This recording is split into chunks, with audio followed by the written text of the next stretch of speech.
I'm Real Genetic Demon, and this is What's on the Tape, Season 17, Volume 6. It's the second side of this tape, which, by the way, seems like it has an awful lot on it, but this is this K tape that we had the other week. So it's the second side of this tape, and it does look like it's gonna be a big one. We've got Division 1, Division 2, Fairlight, Brian Bloodaxe. Brian Bloodaxe is a game that everybody thinks crashes, but it's actually intentional. There's this little crash thing at the beginning of it, so it kind of looks like the Spectrum's reboot. It's one of those early prank things. Highway Encounter, Match Day, The Nodes of Yesod, Dynamite Dan, Beachhead, and then no Goat Busters, because we're not going to have a Goats to Busters. Yeah, I quite like that, though. Somebody spelled that badly. Somebody put in the comments the other day, I quite like Goat Busters. Yes, me too. I'm sure it's a good game. Yeah, Kung Fu, Gunfight, Bounder, and Winter Games 2. This is a mammoth task to go through it all. So, without further ado, we're going to get this into a tape drive.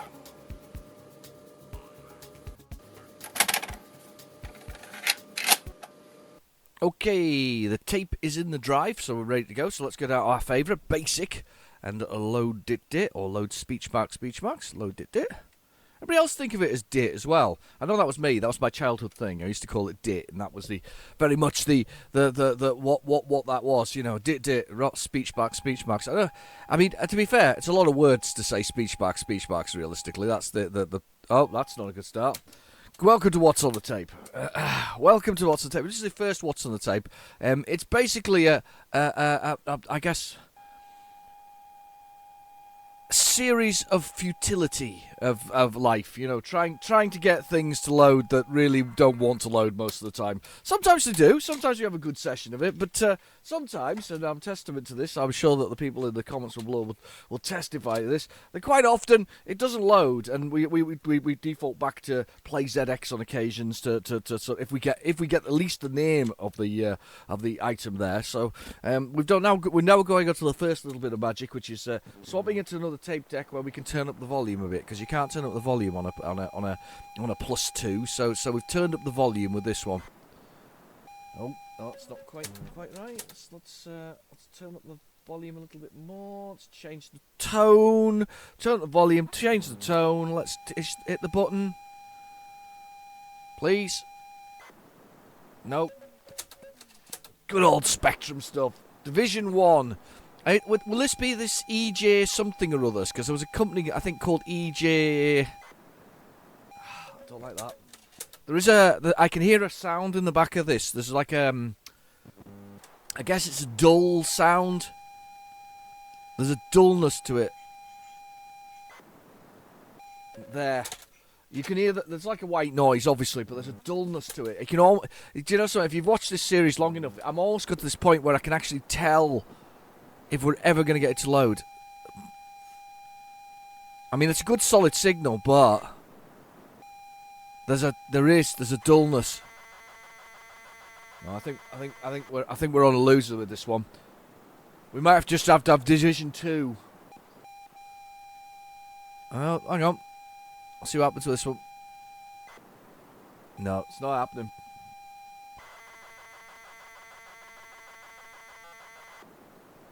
Doesn't sound very much like a normal loader, though. We'll give it a second. We'll see what happens. We'll give it a second. I might have to get behind the old mobile phone and get PlayZX on there and have a little look. That's down in the comments in the description below. I just say comments. I get confused between the two. I get very confused very easily.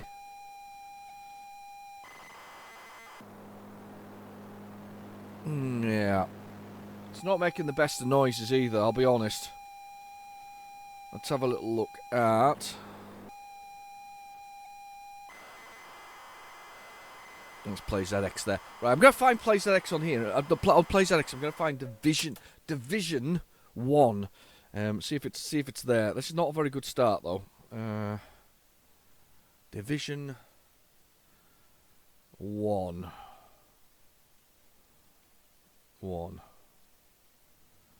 A little search, no Division.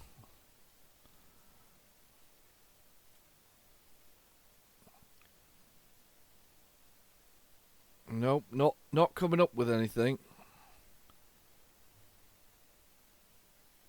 I've got Diver, Mystery of the Deep, Horror Soft. And there's one, because I started with the Div, there's one called Diva Sex, 1985. That's a bit worrying, isn't it? We're not going to load that on What's the Tape, because not because it's a PG show, simply because I don't really need age restrictions on my channel. So that and the fact that I suspect, I mean, those pixelated boobies are okay. There's nothing wrong with that, but I think we're going to be pushing that a little bit. This typical. This sounds like Data. This, by the way, because it doesn't. There's something odd about it. Yeah, like that. It doesn't sound like something we want. That's going to crash, by the way, because it's partially loaded the title there. We have to kind of do this again. It always does. A little bit of data there. Swap back to the other tape.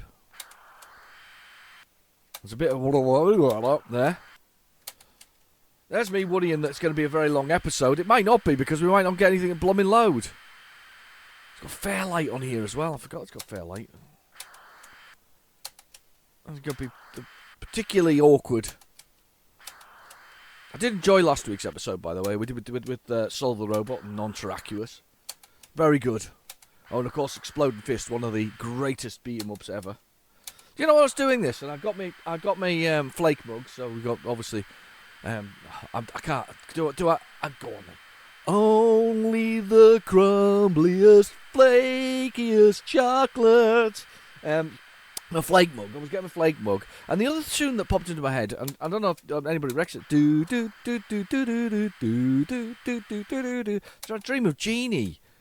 Genie. I think it was Larry Hagman, wasn't it? Who then I went on to be J.R. Ewing. Was I don't know whether it was he a pilot, wasn't he? That's what he's meant to be. He was meant to be a US pilot, and I don't know how he ended up with Genie, but I don't think she was his wife. It's just this Genie that he had, very attractive blonde lady that he kept in there, but a bit like good old Elizabeth Montgomery in Bewitched. These men were so paralysed by the fact that these women were more powerful and than anything else than them. They caught. I mean, they treat them very subserviently, which is sad. I think it's at the time. I did actually, as a child, I did always wonder why both those men were like. Their wives are super powerful, both magic users and all this kind of stuff. I don't know, it's fantasy and all that. I never really understand why they just didn't let them go with it. They clearly liked their other halves in these horrible, men who felt emasculated by their female counterparts being stronger and more whatever else is. And they never, at no point did they ever try to emasculate them. They just were, just naturally. Right, okay. So we seem to have skipped a whole bunch of stuff here. We're right on to Brian Bloodaxe. So a bit of Monty Python type thing. This one, Edge. This came by, and as I say, it makes it look like the Spectrum's crashed when you've loaded it. It's kind of cool. If it loads though, I'll be surprised because I think it's a turbo loader. There you go. There's our turbo loader there. Good old Starbike was the same. It was a turbo load. It was a bit of hit and miss whether they actually did do what they want to do. But yeah, anyway, so Bewitched and I Dream of Genie, never really quite understood that. But I think they were they 50s or 60s, those ones? The 60s, I think. So I was watching that obviously in the 80s, never really quite understanding that, oh, beautiful, it's got the screen. Never quite really understanding why these men didn't allow their I don't know, wives to do what they wives, girlfriends, whatever they were, to use the things they wanted to do, which they clearly didn't. And they wanted to. I don't know. It was weird, isn't it? I mean, I guess I was a bit too. I was a 1980s sort of. I don't know. Not woke, if that makes sense. But I kind of understood the difference between. There was things. Strong male role models, strong female role models, and all this kind of stuff. It's always happened. And it's all about good stories at the end of the day, isn't it? Realistically. But yeah, almost every time round. What was his name in Bewitched? Spent an awful lot of time telling her not to use her magic to do stuff when the magic resolved the issue, and there was nothing wrong with it. And her mother used to come and see her on occasions, and was seen as this battle axe type woman, difficult, whatever else is, and would use magic regularly. But actually, what she was saying is, yeah, it's actually okay to do this. So I don't know. Brian Bloodaxe, though, although this is not a Monty Python game, this has the most Monty Python sort of thing about it, if that makes sense. It's the most really, really Monty Python thing? I understand John Cleese did something silly the other day. He went on Twitter and said that why wasn't the BBC playing Monty Python permanently and sort of regularly? And it seems that the license for Monty Python was sold to Netflix, so we can expect that to be ruined soon. Well, no, it's hit and miss, isn't it? They're all hit and miss. You know, they sell IPs to things like Amazon and Netflix. I shouldn't down these particular people because obviously there's still that Netflix contract and Amazon contract outstanding for me. I mean, you know, the bidding's still hot, but you know, they're all struggling with the coffee company for my rider of coffee on every episode. But the thing about it is that you know, they're hit and miss, aren't they? They give a property to something. Everybody seems to think Wednesday's quite good, which is obviously an Addams Family spin-off. I commented the other week that Gomez was not the Gomez I remember from the TV series because he was a very attractive man, but apparently he's the one from the comic books. So that kind of explains an awful lot. But yeah. It's just very hit and miss whether they do it. I mean, you get things like Netflix doing The Punisher quite well, doing the Daredevil quite well, even doing, you know, do. There you go, Monty Python theme tune.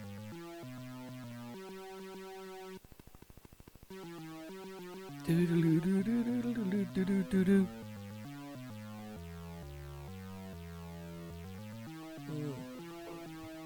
Drinking the coffee while you're listening to Monty Python and sounds.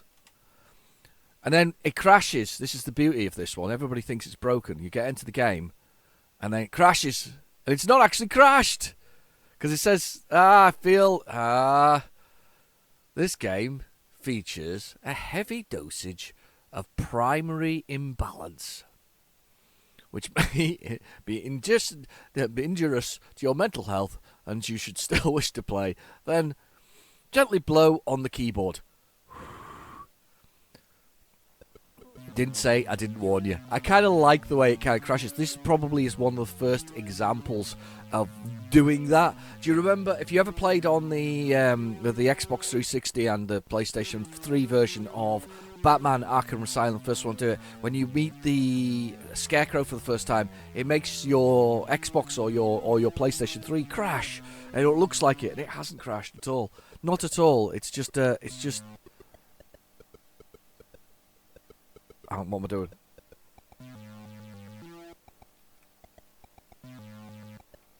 I gotta work out how to start the blooming game now.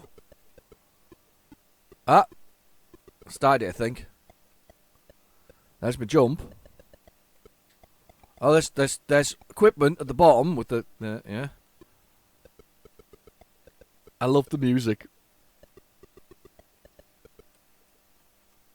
Nope, turn the music off. Got the music back on.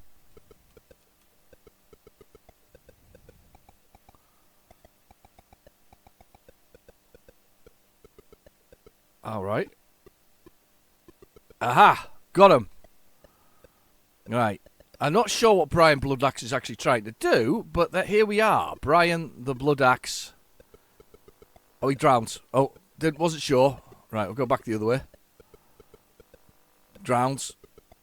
I'm not doing very well here.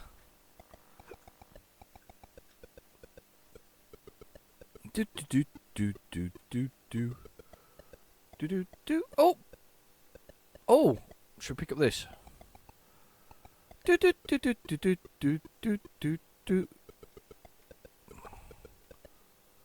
And if I select that,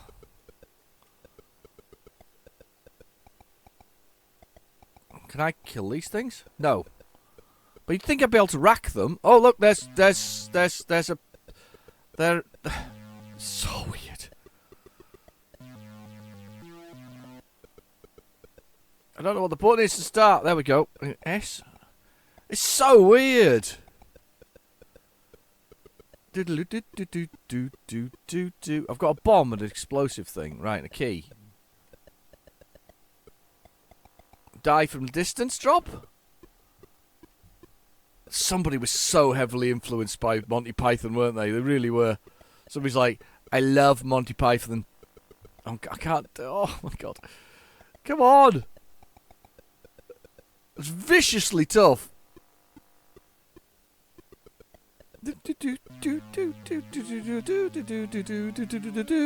It's brilliant. Right, okay, what key starts? Is it S? S starts, definitely. Right, okay.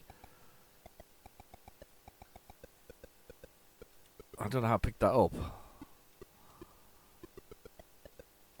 Do. Well, at least I've got to another room. Run past the tank. Oh, did I kill him with my horns? I think I killed the knight with my horns. Oh, killed him with... Oh. It seems that... Oh, look, it's fluffy bunnies! Most dangerous thing in the land is the bunny. That's a Monty Python thing, isn't it? The white fluffy bunny that murders everybody. Let's see if I can kill these. No, I can't kill them with my horns, which is weird. It's so weird. What a weird game. I'll see if I can get them with the axe. No, no axes for them.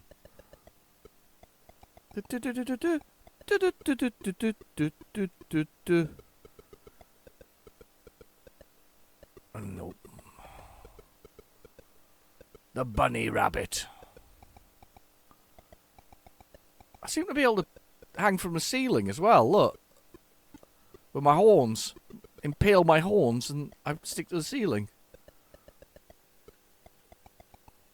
Oh, this is so blooming weird. Did say it at the beginning. I know, he said it was a bit immature.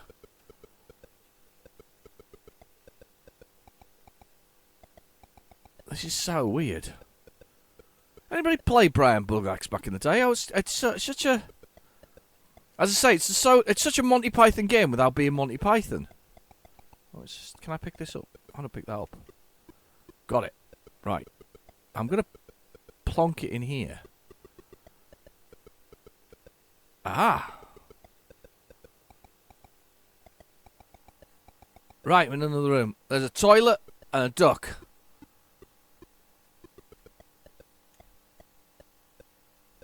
I'm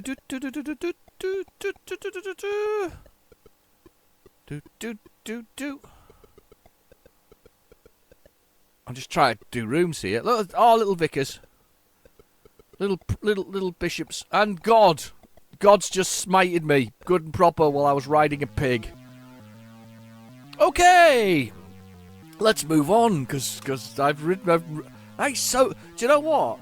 That's one of those games. I know I've got it. And I think I've played. It's appeared on the channel a number of times. I think it's appeared on the channel. I think it may have even crashed it a couple of times, or looked like it's crashed, on the channel. And I've probably even reset it. I think it probably even got reset. It does the reboot thing. Should have known better though, because it should say Amstrad on this machine rather than Sinclair, because it started to say Sinclair at the bottom there. Anyway, right. Highway Encounter. Highway Encounter. This is a game that I chased for ages, and it's not uncommon. It's pretty common, it appears. I chased to get a copy of it for ages. This is probably, how last week I had that rant about isometrics. This is probably one of the few that I don't mind, because it's kind of... It's more simplistic and less open-worldy. Does that make sense? That's not loading. Let's rewind a bit. Right, let's push the button. We'll do it again. Yeah, it's more simplistic and more open, more simplistic and less open-worldy. You basically just have to go down the highway, and each room is a room that you move along at it, and you're taking sort of like a train of androids. I'm not entirely sure why. It's kind of if Spectrum did Death Stranding, and not anybody will know what that is. But let's just say it's that Norman Reedus carrying a lot of carrying space babies and boxes. It was free on Epic this Christmas again, because why wouldn't it be? Across a long, beautiful terrain, because that's what Norman Reedus likes to do, carry space babies. That's the end of that bit, Lorden. I've rewound a bit far, I think. Doesn't sound good.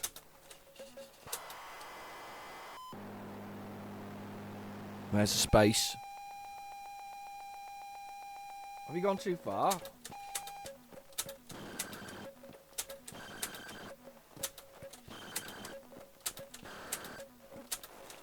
Doing a zipping and... I think we've gone too far here. I think I've grew out past Brian Bloodaxe. I'm back into Brian Bloodaxe. We'll just leave it for a second and see what happens. Yeah, that sounds Brian Bloodaxe. Went a bit too far there. So we've kind of skipped one. So there was either Division 1, Division 2, Fairlight at the beginning of this tape, but I didn't feel like I fast-forwarded that far. Looking at the tape, I haven't fast-forwarded that far. This can't be low. I can't have missed this.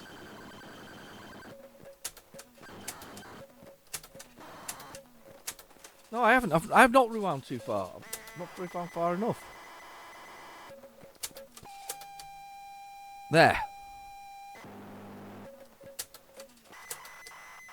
There. It's just like right in the cusp of somewhere. Here we go. Let's give it a go. Doesn't sound good, by the way. I'll be honest. There's something that's not sort of grabbing me on this one. Come on.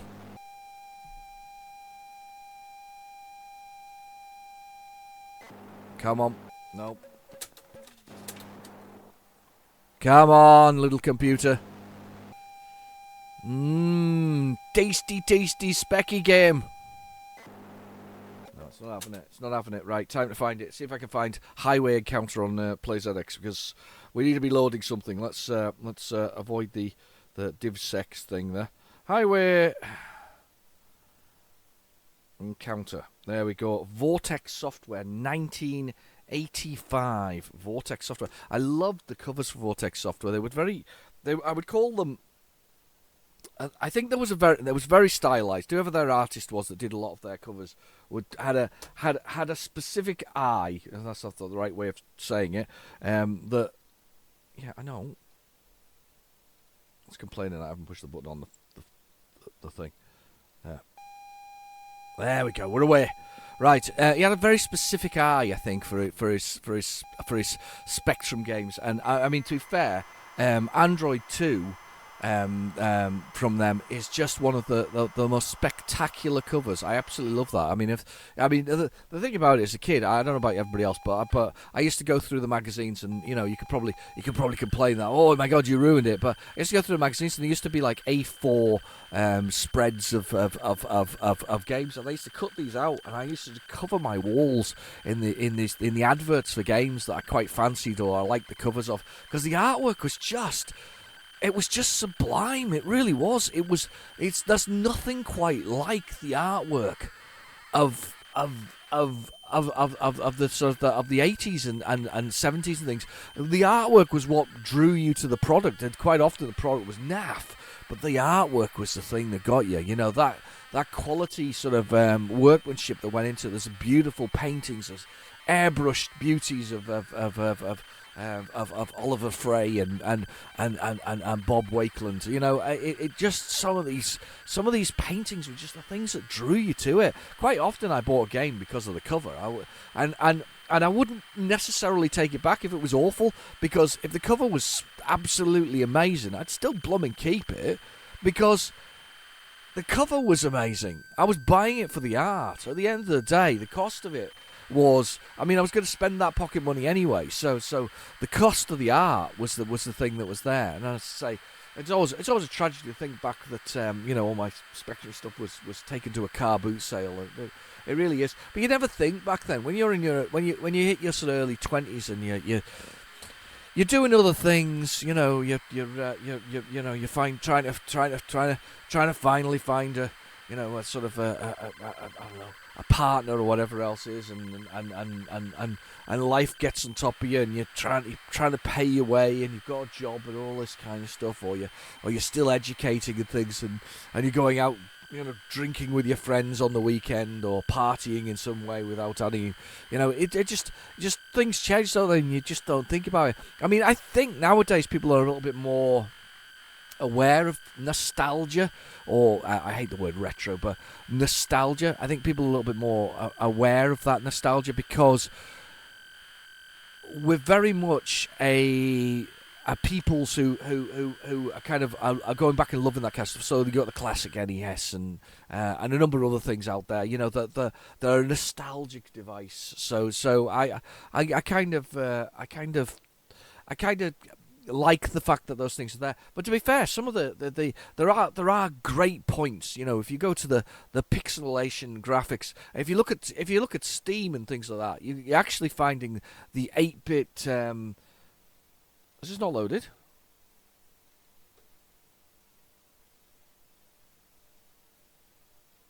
No, it's not loaded. Let's try it again.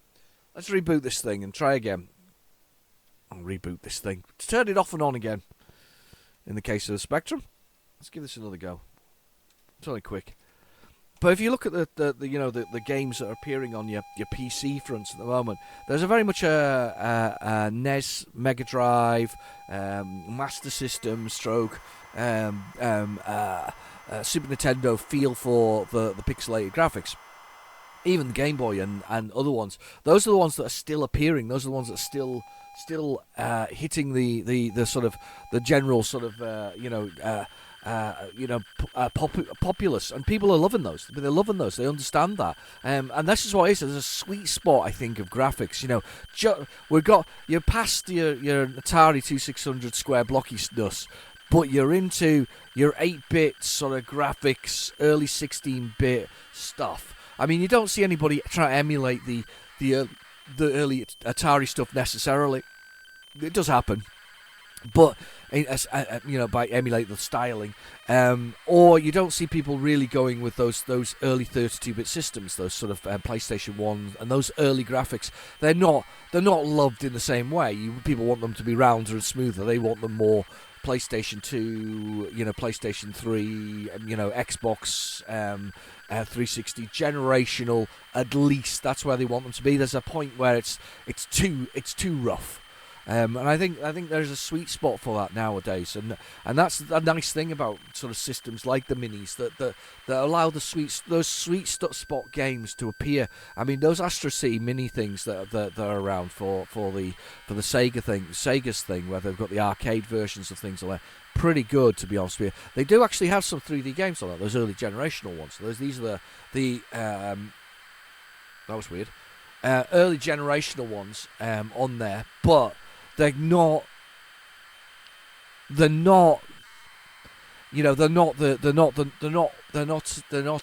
awful because of the arcade versions, because the arcade is kind of a step up from it. So for instance, they do have Virtual Fighter on the Astro City Mini, the first one before the V, which is the vertical one. They do have Virtual Fighter, and it's actually great because the arcade version, it looks really good. I'm not saying there isn't any merit in any of those other things. There's loads of merit in playing, loving original Atari 2600 games. I used to love what is Solar Fox, I think it's called.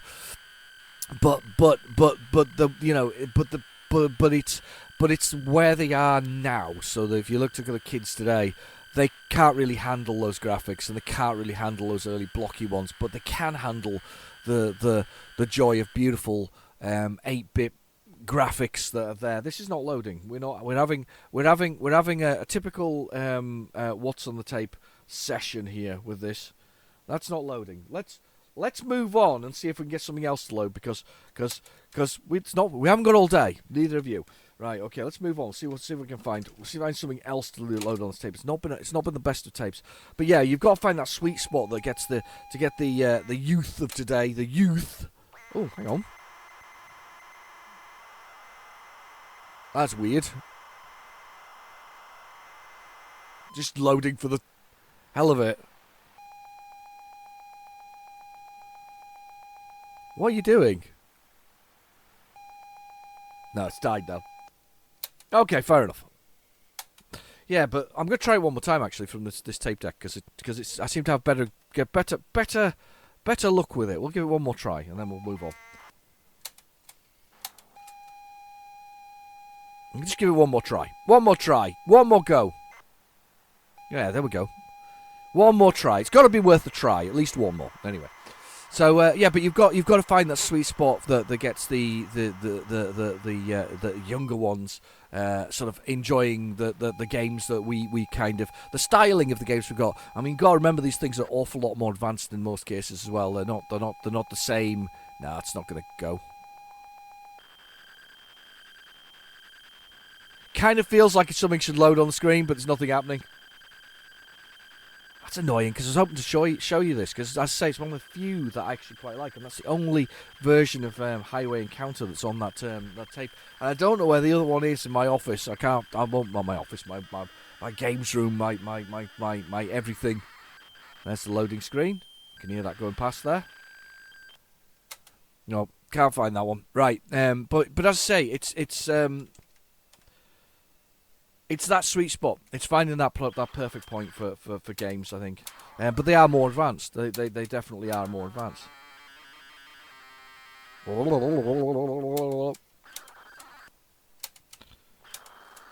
Sound of data is fantastic. I was discussing this the other day. I had an opportunity to discuss this the other day, and listening to tapes and things going over, and you know what actually gets things to work. It's kind of amazing, really.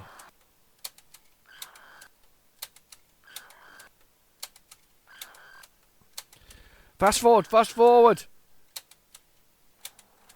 There we go, space. Time for something else. Let's see if something else will load.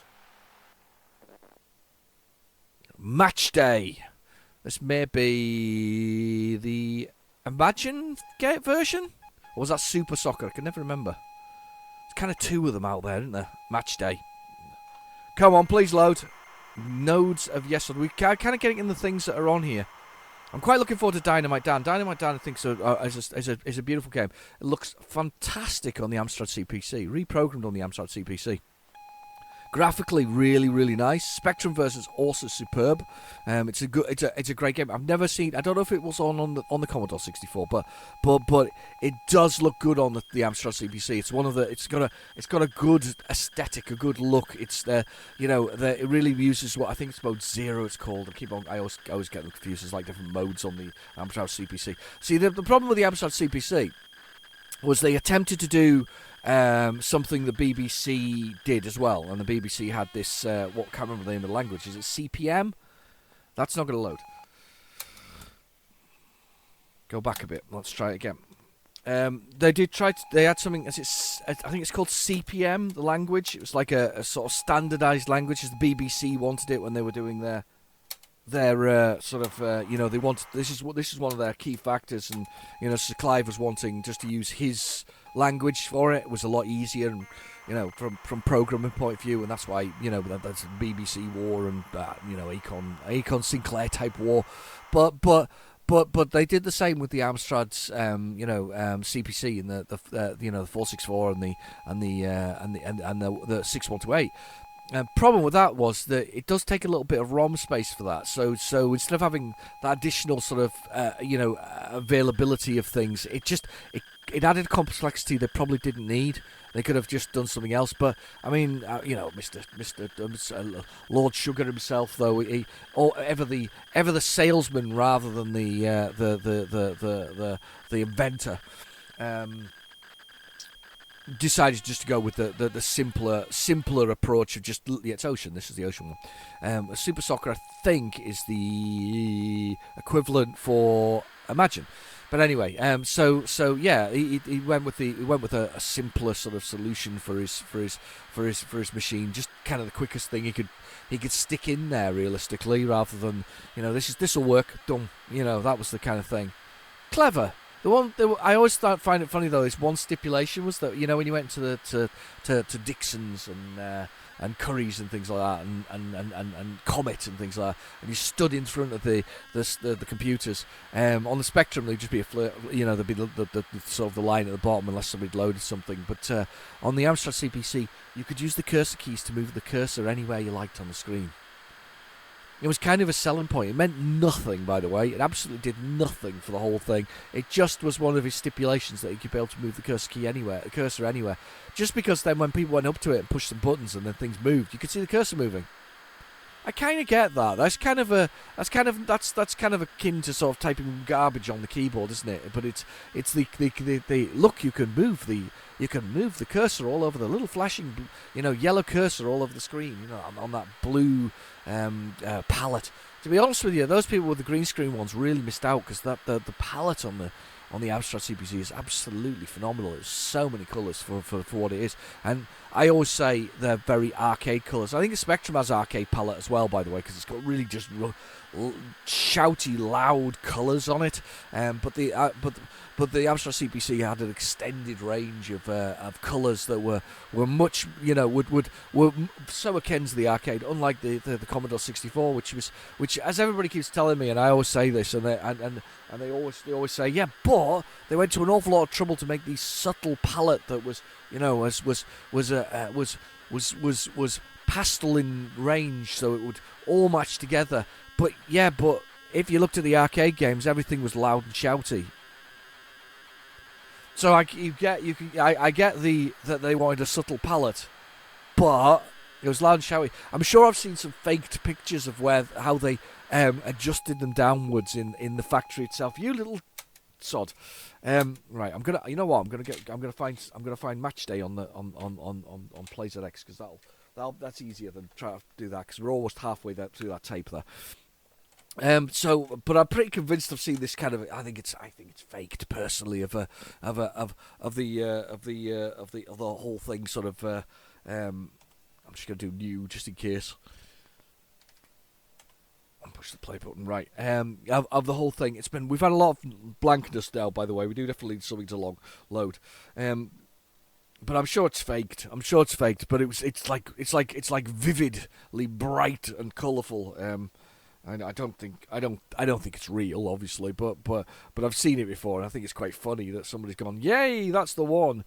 So right, okay, here's Match Day.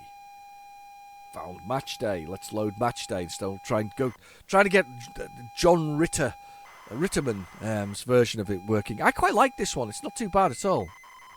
Oh, this is the last one. Probably was the speed locked version of it. This is probably the original version. A bit colourful borders. I do love that. Apparently, it's really simple to do as well, which is even worse.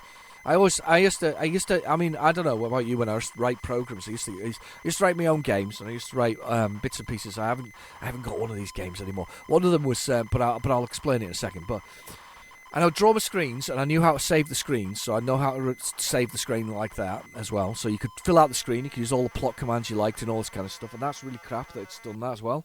Let's push a reset button and we'll try again. We're not doing well. Stop.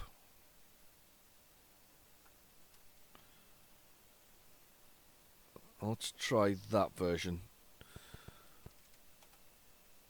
We're not doing well here. Yeah, so I knew how to do my screens and and load them and whatever else. So you basically do this is how I used to do my programs when I ended up saving them. So I'd have a bit like that at the beginning. So I'd have my mini load a bit. So you'd have load the name of the program, and then like that, and it would change the colour of the screen and make it black or whatever it was.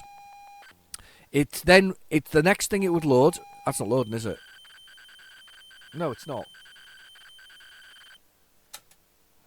I've got it behind me on an actual tape from the Hit Squad re-release. I've got it behind me. I actually see it. Let's get the Hit Squad re-release. Let's see if this works. Fingers crossed. 128k. That's it. Let's put the actual tape in. I've got the actual tape. I didn't realise it was so close to me, so we'll put the actual tape in. Not a happy bunny. Just check the instructions. Dribbling with the ball. Load it. Looks good to me. Let's go with this one. Anyway, so what was I saying? Spectrum games. So have the loader at the beginning. So you have the little bit at the beginning like this. Then that would load. It would colour, make the screen go black or whatever it needs to do, which it's probably going to do now. And then it would load the screen. So that would there'll be some code to load the screen. So you'd load the code for the screen. So that would be the next thing it would do. So it would look specifically for the program for the screen. I am having no luck this morning. This is bad.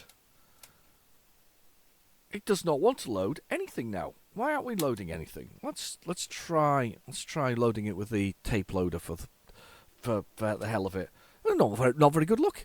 Anyway, so sorry. So we'd load the screen. And the screen would appear.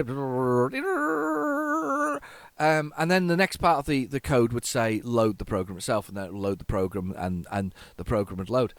So I used to do the screens. I wasn't very good at it. I wasn't the best artist in the world, but do you know what? There's an amazing number of pixels that are available to actually do something with on there. There really is. I think it's 200 and something odd, 220, 240, I think, by 192. You are kidding. And do you know what? When you start looking at it, and you start to cancel, press break twice. No, I'm not going to press break twice. I'm going to reset the spectrum. I'm just rewinding the tape to the other side. This is just nothing wants to load. So you'd have the I wasn't brilliant at it, but I've actually forgotten my train of thought because this thing's driving me nuts.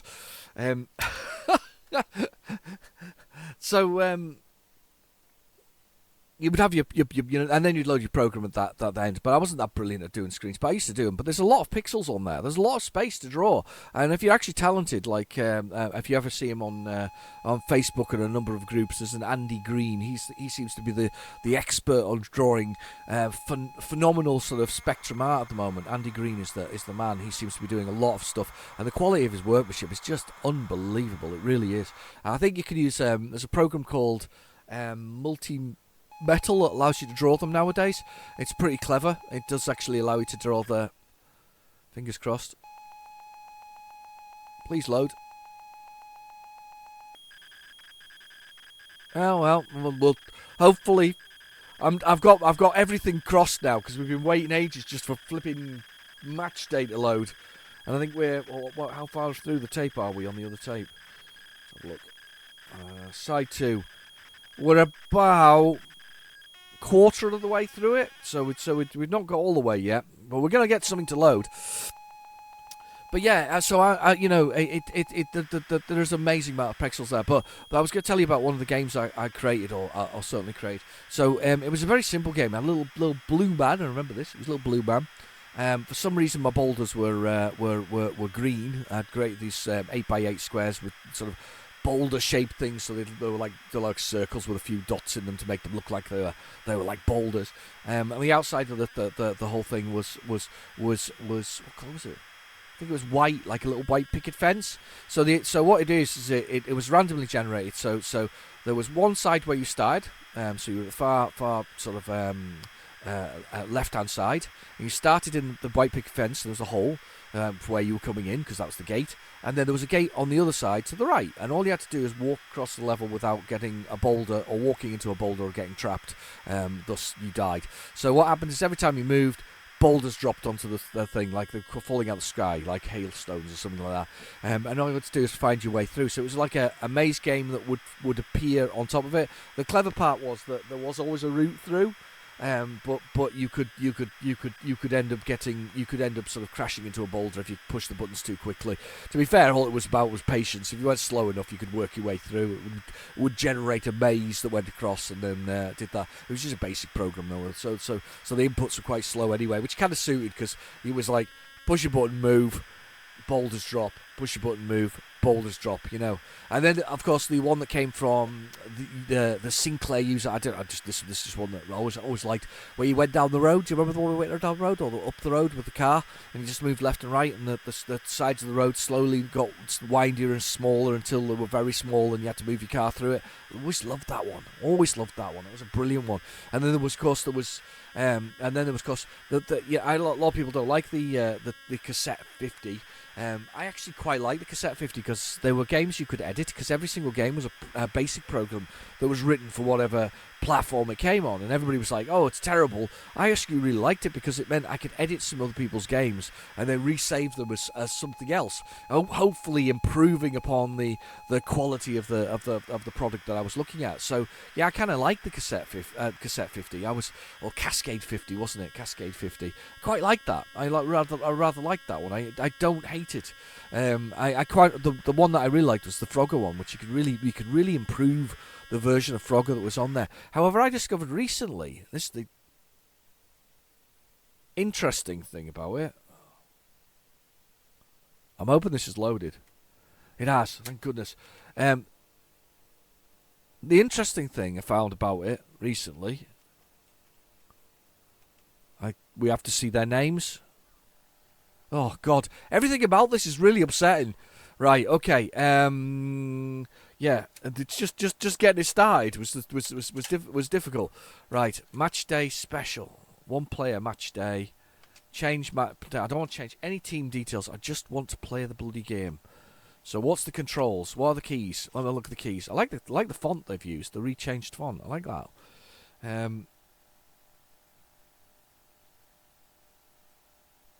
Symbol shift.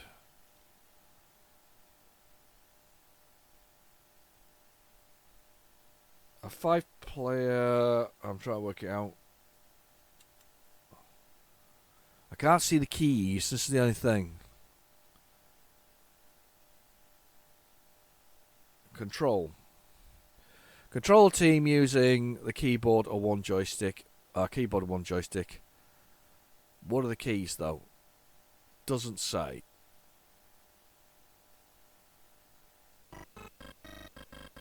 Gotta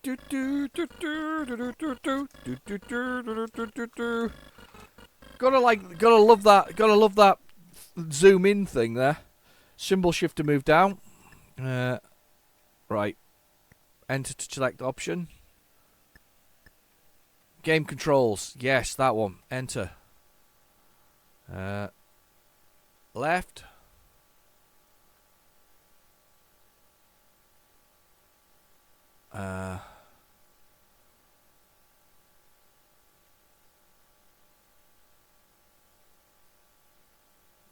Control shift to return to match.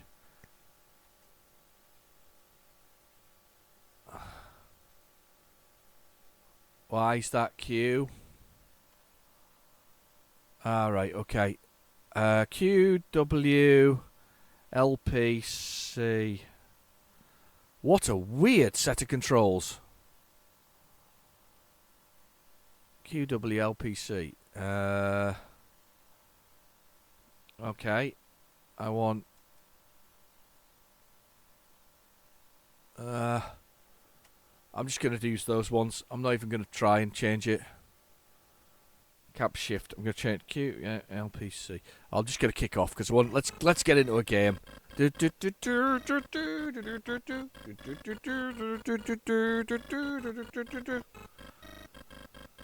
Here we go.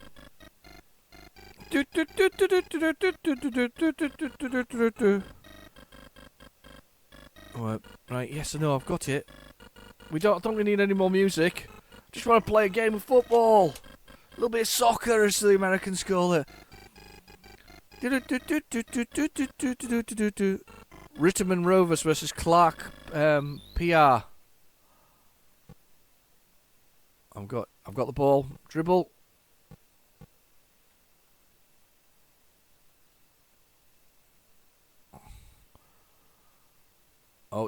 He's played it in. I'm going to be utterly rubbish at this, I can tell. They scored! I didn't even see that. I didn't even see that ball. I didn't see it go there. Yeah, there we go. It's a goal. Oh no, we don't. I thought we'd get a replay of that. After all this loading, I'm so unimpressed. I do feel like I'm just marching around the pitch for no reason at all. Come on, that's it.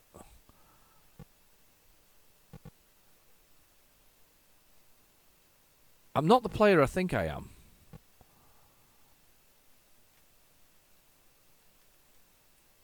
Yes, I am. That's it, stop it. Come on, be the player I think I am. Whistle blown out. I'm playing rubbish here. That's gone off for a goal kick. There we go. Kicked it right off that man, and he's belted it back, and my keeper's just all over the place. Oh, it's a corner.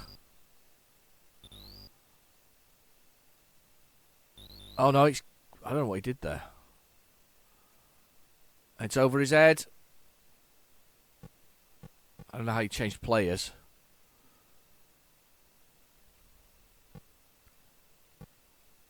It's alright, actually. And we got it through him. Changed player again, then I got closer to the... It's quite clever, though. You got to admit, the kind of playing multiple players is quite a clever... It's quite clever and realistically. I might be losing, but... Yeah, 2-0 at the moment. I didn't even realise they scored a second one. No, 3-0. Oh, they just scored now. Right, okay, that's why I'm losing 2-0. Right. I'd have been better off just kicking it right down the field there.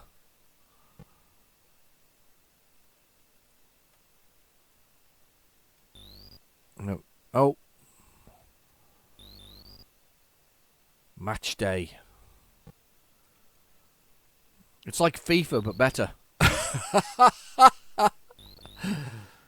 I always remember FIFA 96 on the Mega Drive, and FIFA 96 was phenomenal because in FIFA 96 you could push 3 buttons together and it would do this sort of looping kick where you'd kick the ball backwards over your head and then it would land at your feet.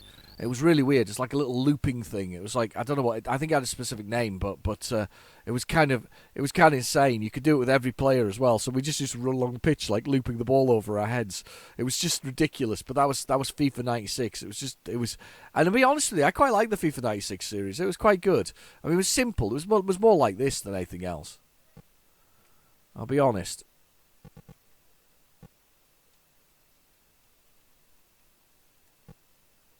You just got to work out which player you are.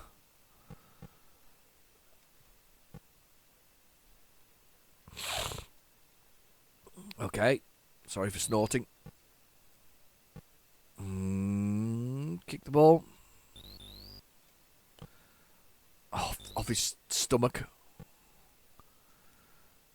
Bounced it off his stomach. Just wait for him to run away before you kick it down the field. Now. There. I'm going to change player now because I'm getting closer to another one. So that one there.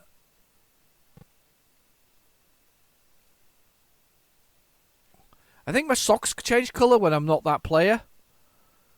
I think my socks are yellow when I'm not that player. So I'm like. But problem with that is, of course, there's colour clash when you run next to another player that's yellow. You kind of become that player.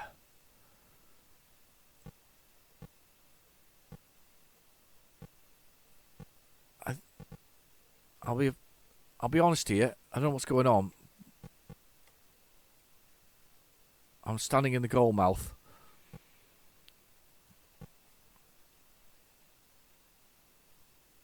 Oh, I've got it. I'm dribbling. I'm dribbling down the pitch. Here we go. And he's coming down. I should have passed that, really. But if you get it on his feet, he'll dribble properly. I'm a bit of a dribbler. I've always been a dribbler. And he's just he's not let that go in. Let it go. Oh, God.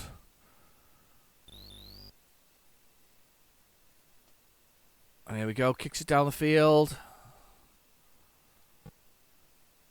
And ball on the pitch. Oh, I've got it. I'm dribbling. I passed to this man here. Hopefully. Oh, no, it's gone out. Unlucky me. Right, okay.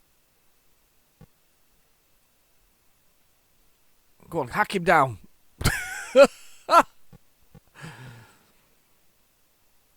1 hour in, and 1 and a bit hours in, and 1 hour in almost, and we've only had two games load. Ridiculous. One was Brian Bloodaxe, though. It was worth it because it was just weird. We liked that one. We liked the weirdness of that one. I did anyway. There we go.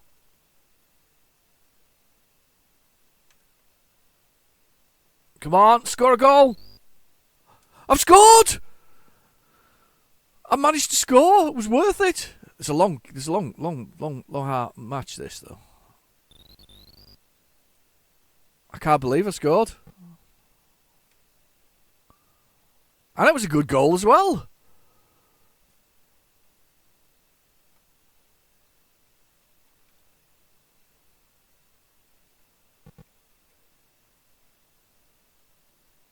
Yeah, it was. It was a good goal. It was worth carrying on playing. I was for a minute there. I was almost like, I'll quit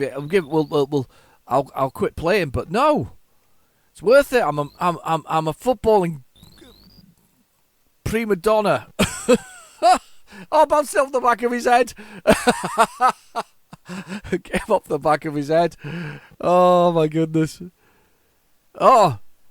I tell you what, though, I'm going to leave it there for the first half. I'm going to because I mean, although I didn't do that, that was actually worth it. It was pretty good. The half came a bit fast there, but I kind of like that a lot. That was kind of cool. You could change the team colours as well as you go along. Look at that. That's brilliant. That's actually pretty good, to be honest with you. Better than I thought it was going to be. It's been a while since I've played Match Day, and actually playing it for a bit longer there and just sort of playing that first half was well worth it. Right, okay, let's see what we've got on here. The Nodes of Yesod. This is Odin Software, if I remember rightly.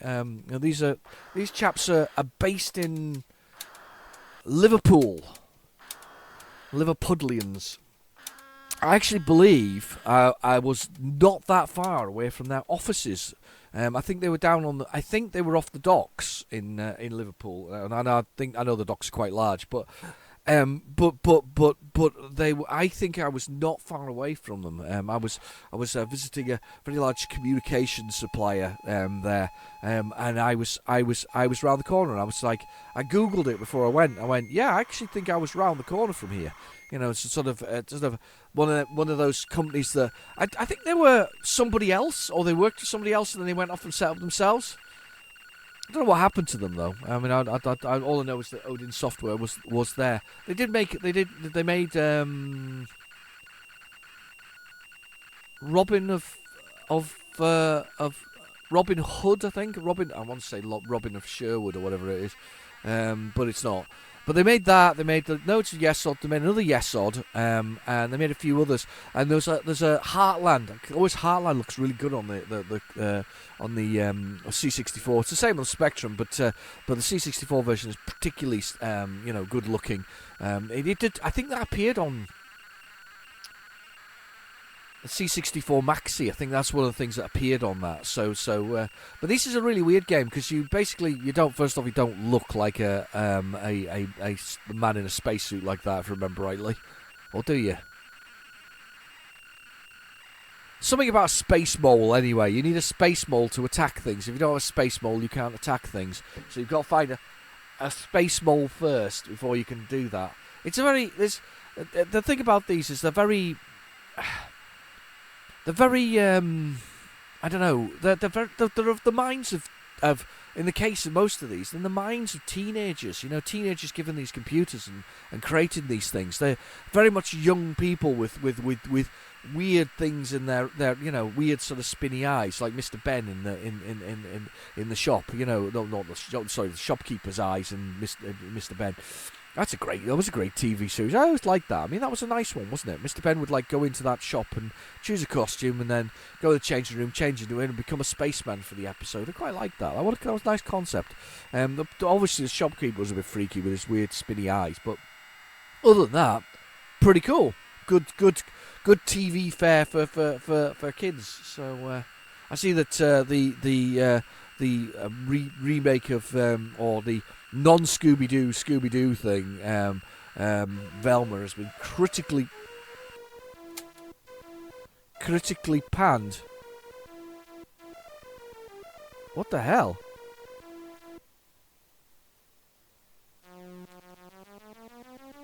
That was weird. That was very weird. Does that happen normally? Looked like it crashed. Right, 1 for keyboard. Right. I think it may have crashed.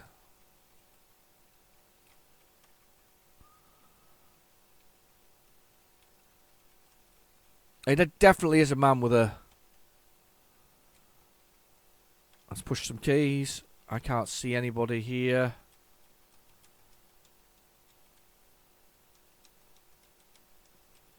I got a copy of this recently. Very badly damaged. I bought it badly damaged because I couldn't see somebody throwing it in the bin, and I really couldn't. They don't make these anymore. They really don't. And because they don't make these anymore, it seems wrong to bin these things. I maybe I maybe not the only one out there, but I just can't see it broken, or got rid of. I just can't. It's like having hundreds of copies of Survival or hundreds of copies of Make a Chip, or hundreds of copies of Checkered Flag. It just seems wrong to bin them. You know what you could. Nobody else, somebody else might want one of these things. They're not worth an awful lot of money, but somebody might eventually want one. I'm going back and trying it again. There we go. Nodes of Yesod. We'll see if it loads this time around. But yeah, it just seems wrong, doesn't it, to bin them? They aren't going to make them anymore. It's not going to happen. They are going to make modern day Spectrum games. Yeah, I get that, and there's a homebrew market out there. A homebrew market. It's not a homebrew market. It's just small indie developers like they used to be all back in the... No! Get rid of the word indie developers. It's small coding places like they were back in the day. It's no different. They're still producing tapes, and they're still pushing them out, and it's like the Zenobi games that were very much mail order. There was a lot of mail order stuff that was out there. They were producing games. They weren't. Adding the word indie to it just nowadays is a representation of lower budget. That's what it is. Some of the games that were produced by some of these people were fantastic. They were no slouches in the quality of their products. So adding the word indie to it, suggesting the lower budget, doesn't necessarily mean a poorer product. I mean, we talk about when I talk about sort of games from the marketplaces, I sometimes say indie, but what I'm really saying is people with lower budgets. The only people who get the kudos, and it's probably been earned from their whatever else it is AAA titles. AAA just means they spent a lot of money on it. It means big budget. It means corporate. That's what it is. Corporate software houses. We should call them corporate software houses, and the good guys, maybe. But those corporate software houses that are spending millions and millions and millions and millions on producing games. Now that's fine, because they will make millions and millions and millions back in revenue eventually. But I don't know. The bedroom coders and things like that. I get it, they were, but at the same time they were producing games, and they were games companies and games software houses in their own right. So I think it's just the way things have changed, haven't they? As I say, the word indie defines a game that's cheap. I mean, it doesn't mean they're cheap. It just means they also sometimes take longer to produce. I mean, Scorn, I wouldn't call comes into that indie category, but the quality of the game and the amount of time they spent on it, worth every penny from their point of view. This is one of these tapes that is going to drive me absolutely nuts. Absolutely nuts. Right, I am going to fast forward on, and I'm going to find it on PlayZX. Right, I think that's the bit where it's at. Let's find it on PlayZX. It's got to be there. The Nodes of Yesod. Nodes of Yesod. Not having the best of luck with this. This happened last time round. Do you remember when we played? Oh wow! Wow! There is a 128k version of it. I did not even know that. Do we risk it? I think we risk it. I think we risk the 128k version just because we're here. We might as well. Nodes, 128k. The other one we're playing was the 48k version of it. It's actually quite a quick loader on the 48k. It's double the size on this, so I'm going to assume we get the music. The muzak for it. Some lovely muzak. That's what I'm going to assume. A little funny loader there. Be interesting. Here's the loading screen anyway. So anyway, what was I saying? Yeah, it's you know the developers and things like that are it's a weird thing that we've got going on at the moment. You know, just defining things. It's effectively defining it by the budget, and the budget doesn't necessarily happen. I mean, things like, as I say, Scorn has the feel of a AAA title, but it took them nearly 10 years to complete because there was about 4 of them.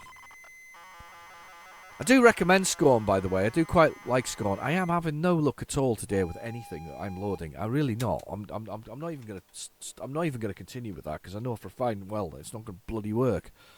Let's get the basic version working, for God's sake. Just get something loading. Right. Come on. 1985. The nodes of Yesod. Nodes. Come on. Apparently it's a 3-minute and 19-minute load. We are really, as I say, really struggling with this the whole loading thing today. It's just been one of those days. It happens. But it happened last week. If you look at the it'll be episode 4. Episode 4. It's a blooming awful loading episode. Episode 6, blooming awful loading episode. First side of them both. So episode 5 and 3, perfect. And this is still giving me grief. Unbelievable. Still giving me grief. I cannot believe it.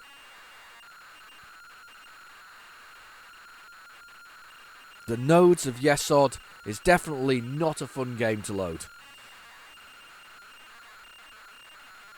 It knows that it's been loaded from a tape deck thing aside. I'm going to let it run its course now because it's not going to work, but I'm going to let it run its course anyway and see whether we get any further forward. We got further before with the last one, but we didn't get there quite. Dynamite Dan next probably, and then Beachhead, then Goat Busters is probably not on there. Then Yia Kung Fu, Gunfight, Bounder, and Winter Games. I am barely through this tape. I'm barely halfway through this tape, and we're into an hour. We're into an hour. An hour of me waffling about any old kind of rubbish. I'm going to have to take a small break, though, and pause for you at some point after this. We'll see if this loads, but I'm going to have to take a small break after this one. Just because I've got to make lunch. My wife has decided that she is going to remove the wallpaper in our bedroom that's been there for about 4,000 years. And paint the ceiling, which is there as well. So I've given her a little ladder, so she's having a little go herself and doing it. I've got to, I know, I've got, you know, I've got a bad back. Remember, I've still got a bad back. I need to be careful about what I'm doing, so I'm still trying to do it. Apparently, I've got 12 to 18 months worth of recovery to do that. I am so frustrated with this at the moment. I really am. Right, okay, you take a little break. I'm going to take a little break. There'll be a little brief pause, and then we'll be back. You know, talk amongst yourselves for 30 seconds. I'll be back. Hang on. Okay, so I had a little break there. I know you haven't, but I've had a little break there. I ended up going for lunch, getting a steamer for steaming the wallpaper off, so wallpaper steamer, and trying to load the Nodes of Yesod again. Unfortunately, didn't blooming work. So let's go download it and let's see what's next on the tape of failure, the tape of doom. It's the one and only tape of doom. This should be Dynamite Dan. I'm really hoping this loads because we need a win. If that makes sense, we need a win. We definitely need a win. So anyway, above me, what's going on? As I said before earlier, my wife has decided to remove the wallpaper from upstairs, from the ceiling. We didn't put it there; it was put there donkey years before we moved in. I think we're on for a loser here because it's just going to take ages and ages and ages. In the hour and oh god, R-tape error. What a brilliant start. That's what I really like. But it's been there for years. This paper, and it's not the best. It's kind of patterned. It's sort of semi-wood chip, but a little bit up from the normal wood chip. It's got longer wood chips in it. I guess that makes it more expensive. Anyway. So we got this thing on the ceiling, and she's working her way through cleaning it off. But I do, oh, there's tape. But I do think we're on for a bit of a hiding with this one. I'm afraid. I think hiding to nothing. I think it's going to aggravate us with our oh god, R-tape error. Do you know what? I'm half tempted to take a picture of this and post it on Twitter, because this is my life. Yeah, my life as a picture. There, taking a picture of it, and we now have it recorded for forever. But my life as an R-tape error. Yeah, that's the nature of what's on the tape, though. We kind of expect it, we kind of love it, we kind of hate it all at the same time, and never. It means the games get stalled further and further down the line. It's just really annoying. Right, I've changed the tape deck here. I'm with the fingers crossed that we might actually get a bit further. I gave the my main tape deck a clean because I thought, well, we'll give it a try. Maybe just need a bit more volume. No, it's R-tape error again. You are not my favourite one. It's just not nice. It's just this has been a pretty poor tape on the scale of things. I've not been a fan of it. Let's see if we can find Dynamite Dan. Dynamite Dan.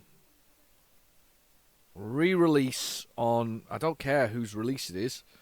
Yeah, because they did a second one with Dr. Blitzen. There was a second Dr. Blitzen release, which was Dynamite Dan 2. I don't think I've played the Spectrum version of it. Didn't even know if there was a Spectrum version for it, to be honest. I'll tell you what game I am looking for the Spectrum, and it's really hard to get. Blagger. I've got Son of Blagger. Everybody's got Son of Blagger. But I want Blagger, the original, sort of the first one. And this is the re-released version for the Silverbird collection. Now, I've got both of these. God knows where they are, because I've noticed that a shelf has been tidied while I've not been looking. So this is bad news. But anyway, but yes, I've had to show my wife how to use a steamer. What she's meant to do with it. See, I'm a Gen X millennial. You know, not millennial. Gen X. What's it called? What did they used to call him? Metrosexual. That's what they used to call him, didn't they? You know, male.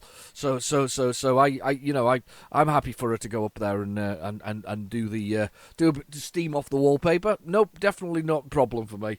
So I don't think it's a problem for her, but not a problem for me. But yeah, I'm cool with that as a thing. So, but I had to show her how it works and how not to burn yourself and how we need to wear at least a pair of goggles so the hot water doesn't splash in your eyes from the steam, because it does, of course, stick in the pan, the sort of pan thing that it's got with it.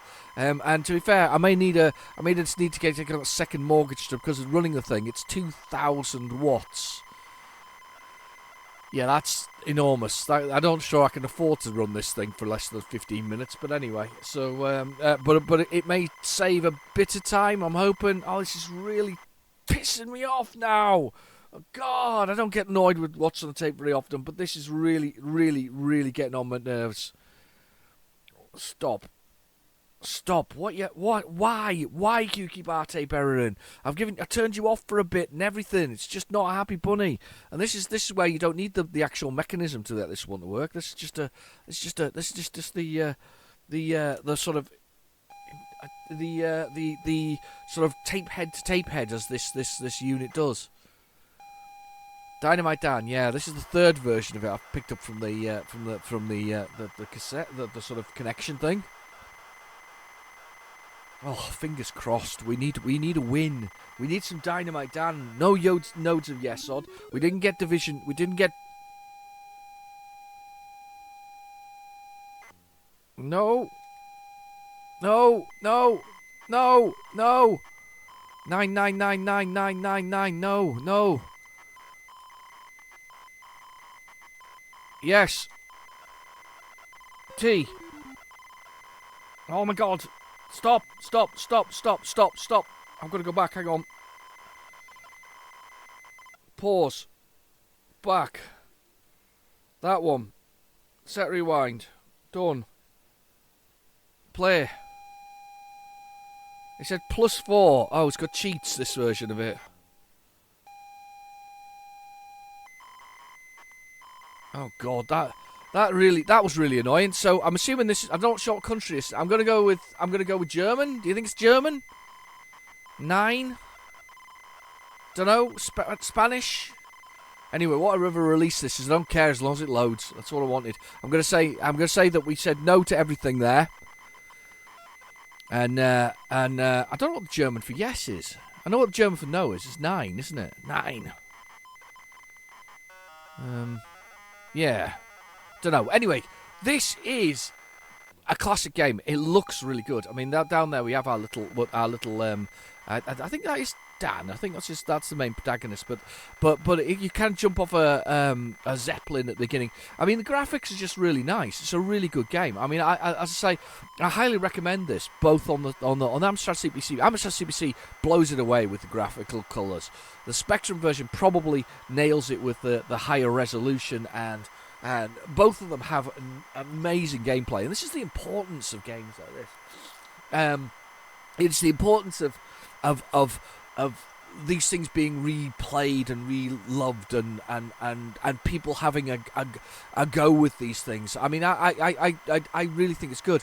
It's nice sort of to see Pixel Games releasing them on Steam, as sort of obviously with an emulator and working. It's kind of nice to see that they. Would you believe it? Would you believe it? Right, okay. I have another plan.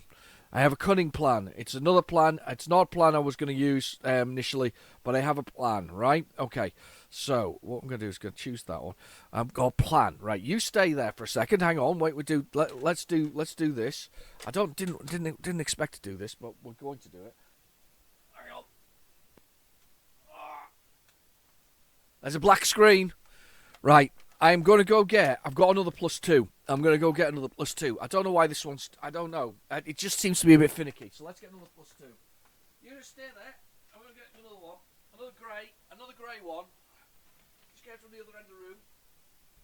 There we go. Aha! Got you. Got one. Got a grey. Oh, you're looking a bit worn. This is a grubby one. This is the grubby one. This is the not so nice version of my +2. I got a nice. I like a nice one that I like using a lot, and this is the kind of grubby one, which doesn't see the light of day very often, unfortunately. This is like you know, remember the Disney movie Black Hole, you know, with the sort of the units that fly around. I can't remember what they were called. Anyway, they were kind of sort of space sort of robots that were in there, and there's one that's really badly beaten up that's been attacked by all of the other robots, and this is that one, and the other one's the other one. So most of the time. Yeah, so it's the one that's been beaten up. So this is the beaten up one. Look at the loads up my little scaler thing. I do use that scaler. Yeah, I could do it in the normal resolution, but I don't mind it. It scales a bit. It's not a lot, if that makes sense. It gives you more of a screen. It widens it by a few pixels, if you will forgive me that one indulgence to sort of fill the whole screen. Anyway, let's do that. Let's do load dit. Let's do the thing here. Let's push the play. Yeah, this has not been on in a while. This one. I sorry, little Spectrum. I apologise for not turning you on. But yeah, this is the slightly muckier one, I think, is in the long run. But I just want to give it a chance, because the other one's just not behaving, and we've not had anything load so far. And I'm really quite disappointed that nothing's loaded on this thing. So we're going to give this one a try. So the slightly muckier Spectrum. It should have been out. I tried to. I don't know about you, but if you actually have the retro hardware and you're not using emulation, which is absolutely fine, emulation is good because it keeps the games alive and the devices effectively in their own way alive. But there was a whole load of crap about that on the internet recently, or on YouTube. What's that about? Seriously, you either love the games or you hate the games. If you love the games, why not share the games if you have some way of doing that? And you know, emulation is an easy way for a lot of people to access things that were previously out there. You want to love them. You want to keep them. You want to do them. So anyway, but yeah. I mean, this. I like to rotate my hardware, my Spectrums and things like that on a regular basis. Rotating them means that I know that they're working, they're functioning. There's nothing that stopped working on them. So I tend to rotate and I tend to power them up. I tend to run for a while just to make sure that they're nice. It's a bit like leaving your car on the drive. You know, during remember the pandemic, like donkeys years ago. But that pandemic. When we had the pandemic and we basically nobody moved or did anything, I would go out and I would start my car up and I would sit the car on the drive and I would let it run for 15 minutes, and occasionally I might go out and sort of push the accelerator a little bit just to sort of let the engine run a little hotter, just so that it would be functional. You only have to do it sort of once or twice a week, 15 minutes at a time, just so that you knew when you came back to your car that your car is likely just to pick up and move. So I kind of did that. It's the same with the Spectrums and the retro hardware. You kind of have to use them every so often just to make sure they're working. Power them up, turn them on, see what's going on with it. Power them up, turn them on, see what's going on with it. I mean, it's pretty standard stuff, but it's a good way of making sure that all your equipment works. I mean, I have a few Mega Drives. I power them up occasionally. I've got a couple of Saturns. I do that with them as well. A couple of PlayStation 1s, a couple of PlayStation 2s, a couple of Xboxes. In fact, more than a couple of Xboxes, loads of them. I don't know why I've got loads of Xboxes. Xbox 360, I've only got one of those, but it occasionally is powered up. It's the very last generation that my Xbox 360. I literally had 3 different ones of them. So mine's one of the last sort of the ones that they did. Oh no, it's second to last actually, because they did one with a shiny bezel. I remember that. So one without a shiny bezel, just slightly behind, but it's still a good little machine. I still like to give that one a run out. I give everything a power up every so often, just for the nature of the beasts. It's you don't want them not working. So you've got to kind of give them a little bit of juice. I think it's important to do so on an odd occasion. Just give them just to check they're still doing what they're meant to do. I do have a Sinclair QL that I intend to fix. Definitely got memory errors. So that's one of the few that isn't working. I always my Amstrad CPCs they always get a bit of a power on and off with the old switches on the side, and that's one of their key issues. So I always do those. My Atari ST that actually needs a new set of ROM chips in it. To be honest with you, I've got one that needs a new set of ROM chips so that I can use the Ultra Satan that I got. I love the fact that it's called an Ultra Satan. An Ultra Satan is basically a virtualized hard disk memory system for the Atari ST, and I basically need to change the ROM set so that I can actually put the Ultra Satan in. I keep wanting to do it, haven't had time to do it. It's one of the many projects that I want to spend some time on. I'd love to spend some time on. It's kind of I need to spend some time on it. What else have we got? There's lots of things. I've got lots of things, electrons and all kinds of stuff. They all need an occasional power up to kind of give them that little oomph of things. So the slightly dirty +2. I'm not going to say anything about what's going on the screen. We don't want to jinx it at this point in time. Probably going to load Yes Odd as well. Yep, that was working. There we go. So slightly. Look at the ladies on the pillars. They're slightly nudie. Look at that. They're slightly nudie. They've got their bottoms out. That's your girlfriend in yellow on the right hand side, and then the Mr. Blitzen's on the side. Now, if you do instructions, I rather like the instructions. It's got a mega ray. You've got it's his I need to buy his glamorous assistant Donna. Sorry, I apologise. It's glamorous assistant, and he's got the psychotronic mega ray, and Dynamite has been assigned to thwart him. So you got to get 86 of dynamite, get to plans, and then blow him up basically. So no chance of doing that. AS space to jump. Yeah, I can do that. Climb stairs, hold, walk, and jump. Yeah, of course. Right, okay. Keep an eye on the energy levels. That means Dan can't do whatever else. You've got food, ice cream, and things like that. Such well-done graphics that they don't overlap. Look at the ice cream. The fruit the same. Brilliantly done.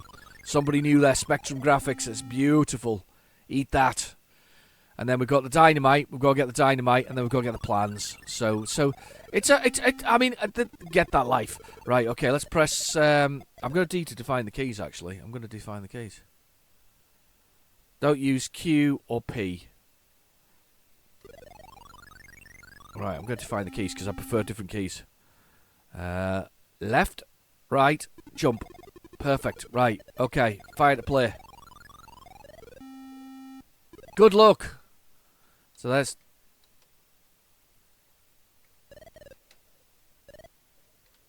Oh, I used P, didn't I, you idiot? I can't use P, it's pause. Right, I need to die now, unfortunately, because I've used P as pause. It said don't use P, and I've used P, didn't I? Of course I did. Why wouldn't it ban that from usage? Graphically good, this one.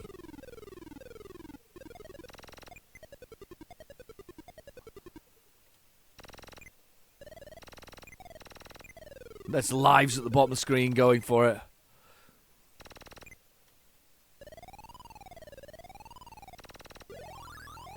Zapped by Dr. Blitzen. You visited 5 screens. I quite like that. Right, okay. Let's define the keys. Define the keys. Let's be not an idiot like I just did there. Q to pause. Left, right, jump. I just done the wrong blowing keys. Right. Ably assisted by Donna. I thought Donna was your girlfriend. It's usually rescue your girlfriend, but anyway. So there's Dan. There's a Zeppelin that he arrives in because, of course, every good secret agent has a Zeppelin. I've just lost a life. There's lives down in the bottom right corner. Then you've got energy. So there's 2 things happening here. It's like survival because you've got to keep eating ice cream and fruit to stay alive. Whoa, damn it, lost a life. I am losing lives. Like they're going out of fashion. Yeah, I lost another life there. I'm very good at losing lives. Get some cheese. I don't want cheese. Go down to the next level. We're going to go down a few further ones. I love the busyness of these screens. They're really good. There's a good speed as well to the whole thing. It's just fantastic. Oh, God, you can't believe that. Do. I got some dynamite. Oh, God, I'm running out of lives.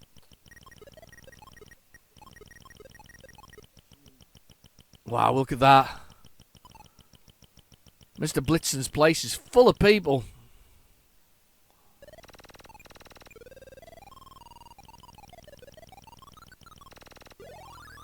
And I'm zapped. Oh my God, it is a good game though. I do recommend this one. It's crazily difficult, but it's well worth playing. I genuinely think this is one of my favourite sort of. I like the busyness of it. I think it's one of the things. They do randomise where the dynamite arrives. So different places, different dynamite. Oh. Uh-oh. Look out for all the what's he called? The guy who paints, Bob. Oh, Ross. Bob Ross lookalikes. That's what it is. It's the Bob Ross lookalike section. Could be that other guy as well. What was he called? The one with the hair like that. Look at that, Vikings. They're awesome. That's actually a very good looking Viking. I'll admit that's a really nice bit of graphical work, that. Am I invincible for a bit? Test tubes gives us lives back.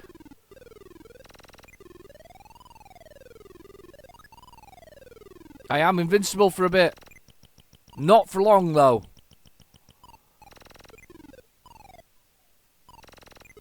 The only way to get through this is that.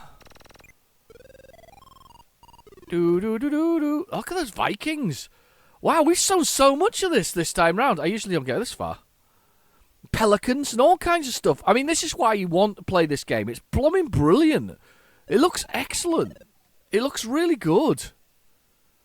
I mean, just so good. Oh, I've been zapped. Been shot by Dr. Blitzen. He's got a good range with that weapon. But it looks so good. This is a game worth playing, without a doubt. This is 100% a game worth your time, worth your effort, worth you playing. There's some dynamite down below, look. Do you see the dynamite? Oh, blooming heck. I'm rubbish at avoiding stuff. There we go. Got past that one. Arg! Just don't fall off this because there's a ladder.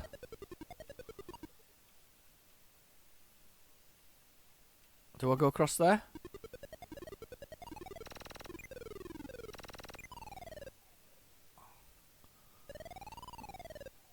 I'm just having fun here now. Wow, look at this! Such cool rooms. Do. I want to go over here. I want to find out what's over this way. Look at this! I think this is the other side. Oh, so that the levels wrap. I did not expect that. So the levels wrap. So what we just discovered there is that I've died. They wrap round, so the level's wrapped. I've never known that. I didn't know that. That is very, very cool. I do recommend playing that one. I think everybody should have that. Give that one a whirl. It's definitely worth everybody's effort to have a little look at that one. Definitely. Brilliant game. Absolutely brilliant. Alright, let's put this tape in here. Let's put this in the tape deck. And we reset the speccy. And we'll go down to basic and load it dip. May have to fast forward here actually, because I think we're still on. I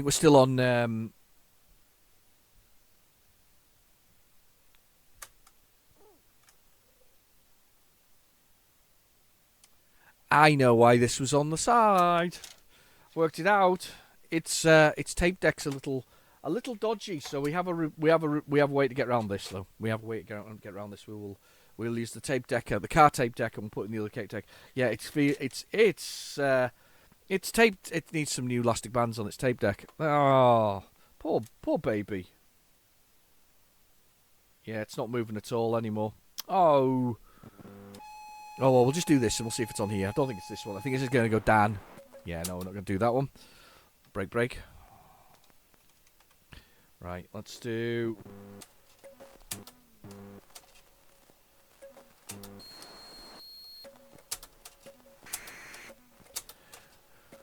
So what have we got next?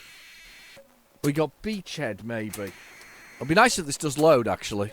So that explains why this Spectrum was up to one side. It's a properly beaten up one. He's still a better shot than Maximilian, though.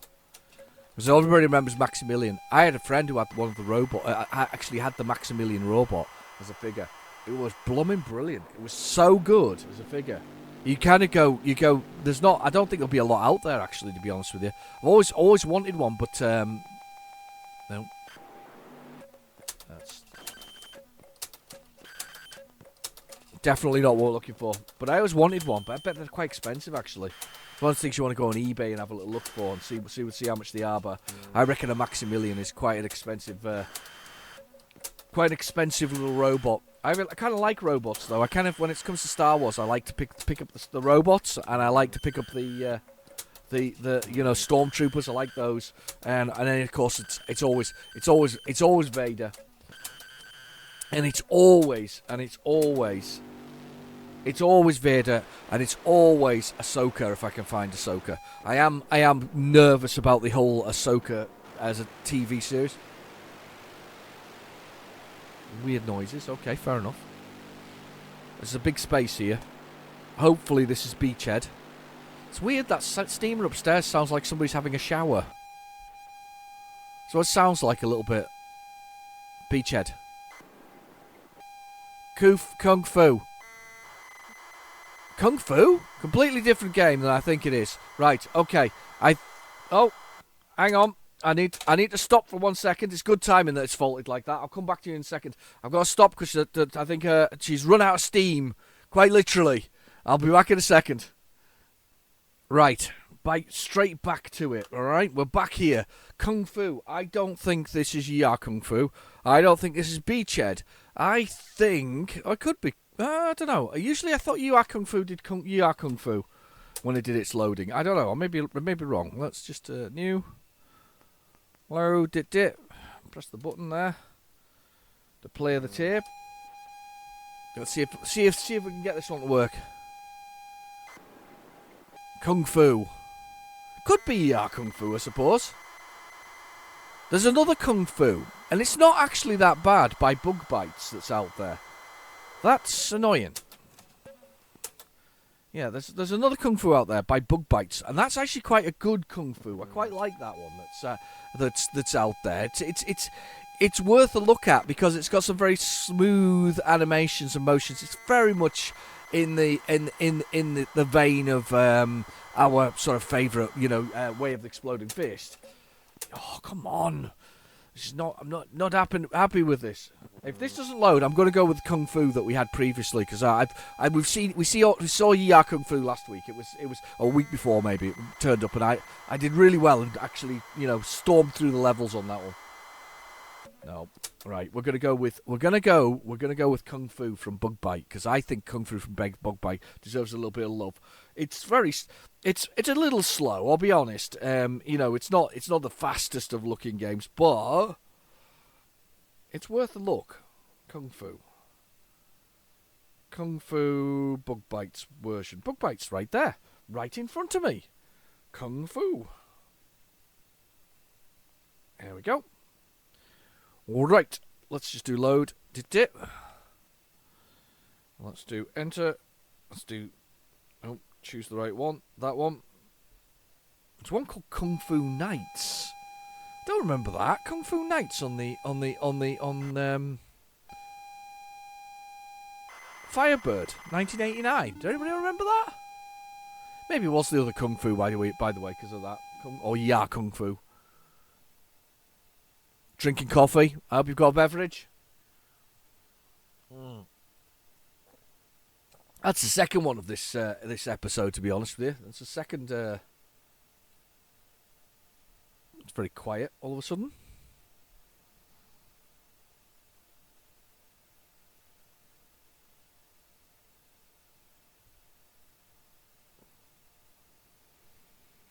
Quite a load of them all. I don't know why it's so quiet.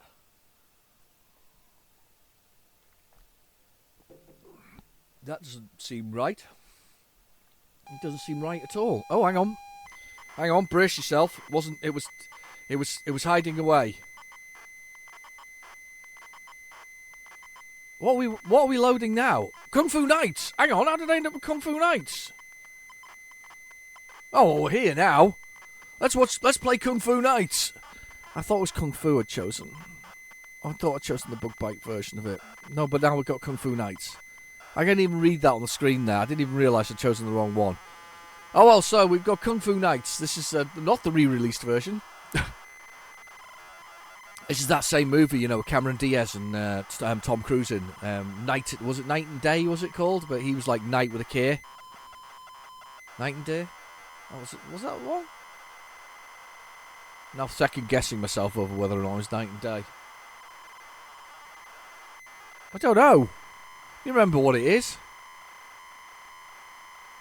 It's when he first had that facelift that made him look not like Tom Cruise anymore.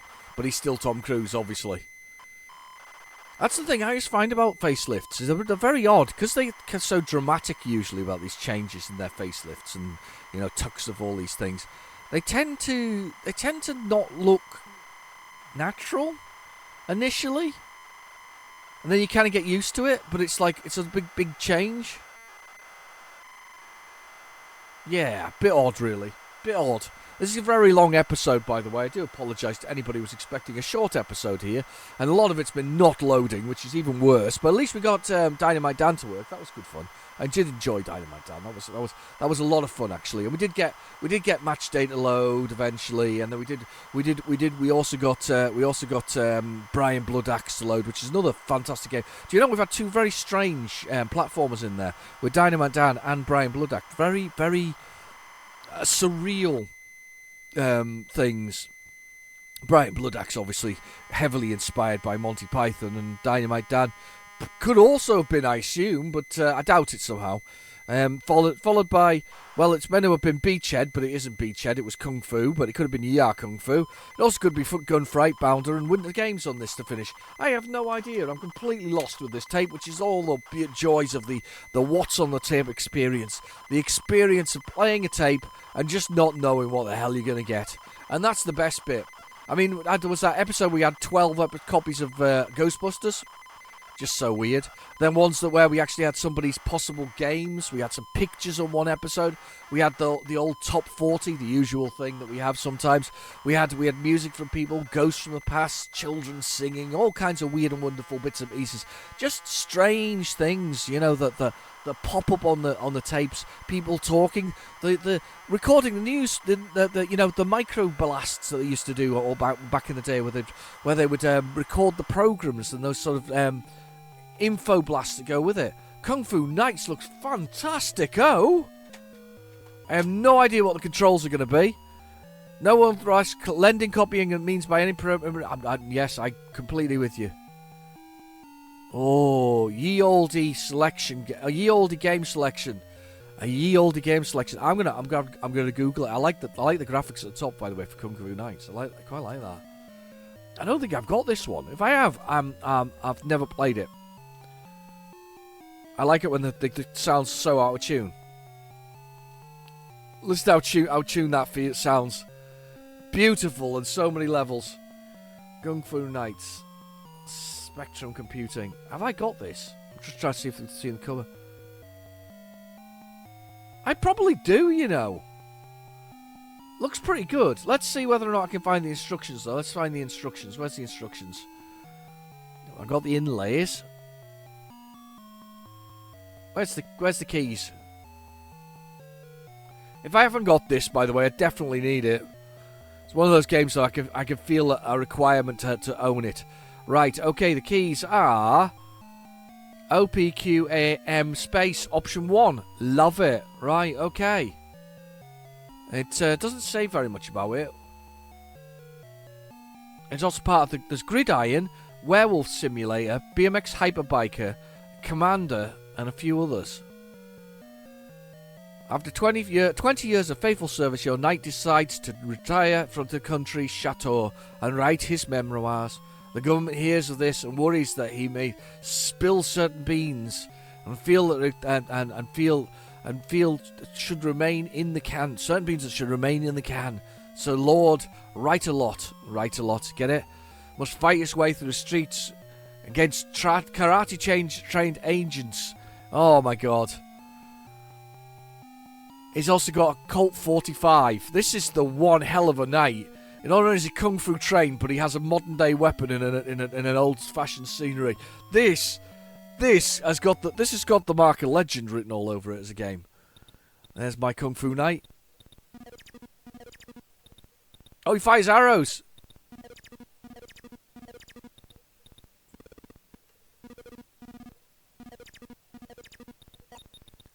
Oh, got hit. There's arrows going everywhere. It's so weird. I don't remember this being re-released on the Firebird collection. I'm not very kung fu-y though. I'm very firing arrows at people kind of approach. And there's arrows coming. Crumbs, those arrows are nasty. If you stand still though, they don't hit you. They kind of whip away. There's crocodiles, of course. French. The French are very well known for their crocodiles. You are here. There was a map there. I didn't even see it because it just went past so fast. But yeah, the French are well known for their crocodiles and various other things. And I've just kind of moved into that.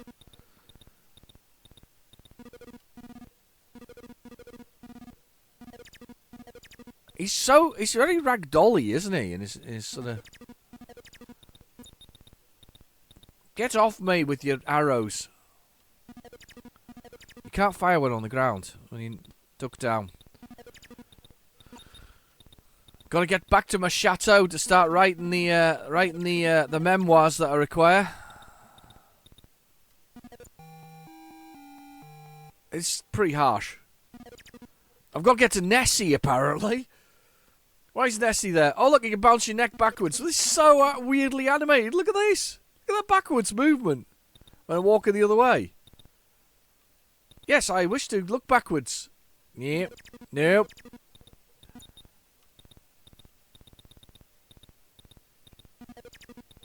I'm now tempted to walk into one of the creatures to see if they do anything animation-wise. A bit of parallax scrolling on the front there. Nothing at all. It's... God, what a weird game. I now need this, by the way. The graphics... Somebody went to a lot of effort with the graphics. Somebody went to a lot of effort with the... What they think's cool gameplay. I do not like the arrows dropping. They're horrible as a mechanic. But I kind of appreciate the effort somebody went to with this.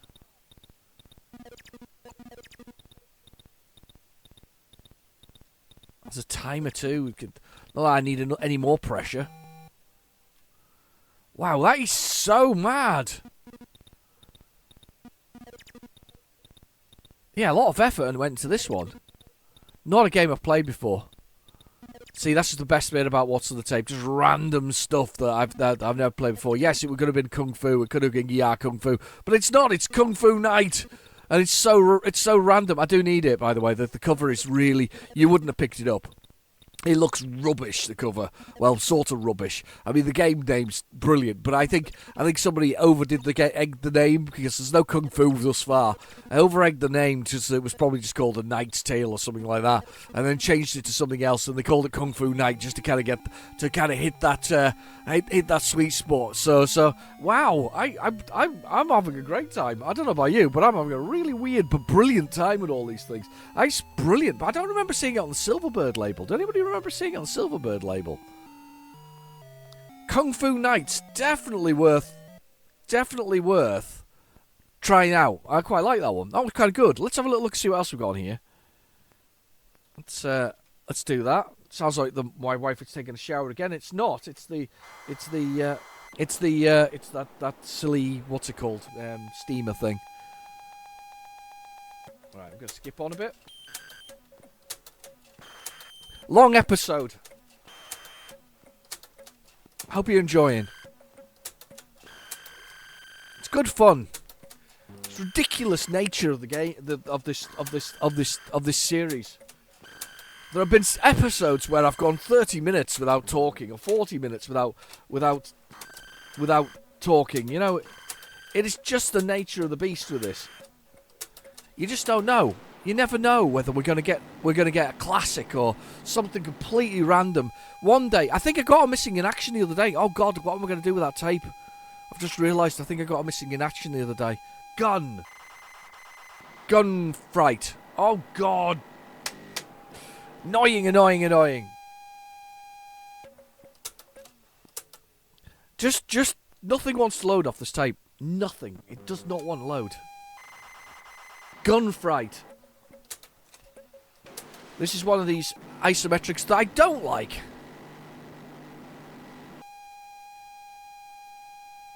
Well, no, that's wrong. I like Ultimate play the game, but I think these are very overrated.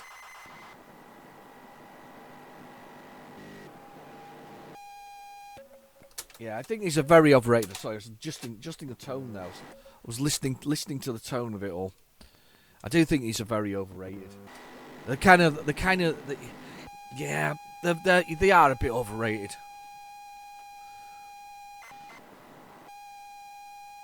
We'll give it a try. It's one I need for my collection, of course. It's one I haven't got. I always seem to end up missing it for some reason. Let's see if I can find it on PlayZX. But it's one I always seem to end up missing. It's one that I think I want, but of course I haven't, I just haven't had a chance to get it, so unfortunately. I'm not too fussed.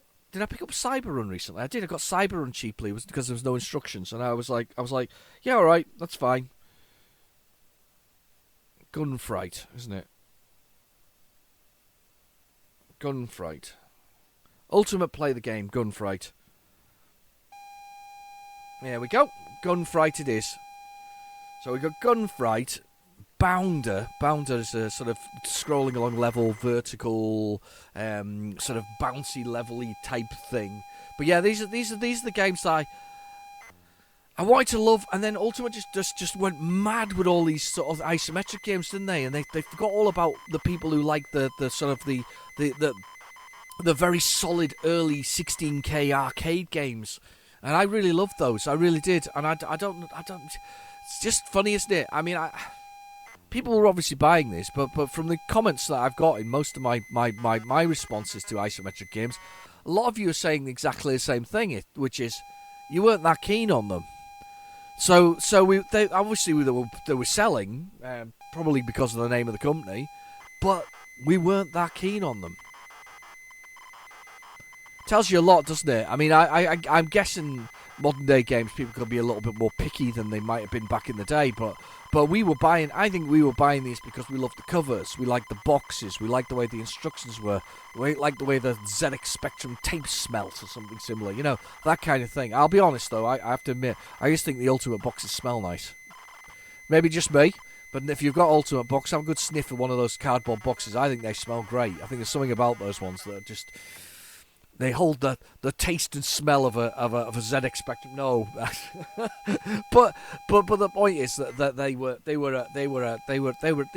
these were massive sellers, huge sellers.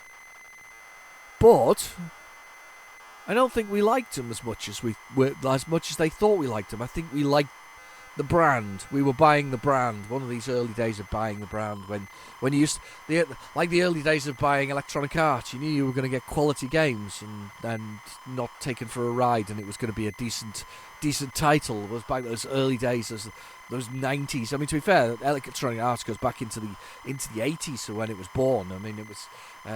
I think I played its first game that was on. I want to say Acorn Electron, but I played one of the first games of Electronic Arts that they technically were the publisher on, so it wasn't them writing it obviously, but they were the publisher on, but it was one of their very first games.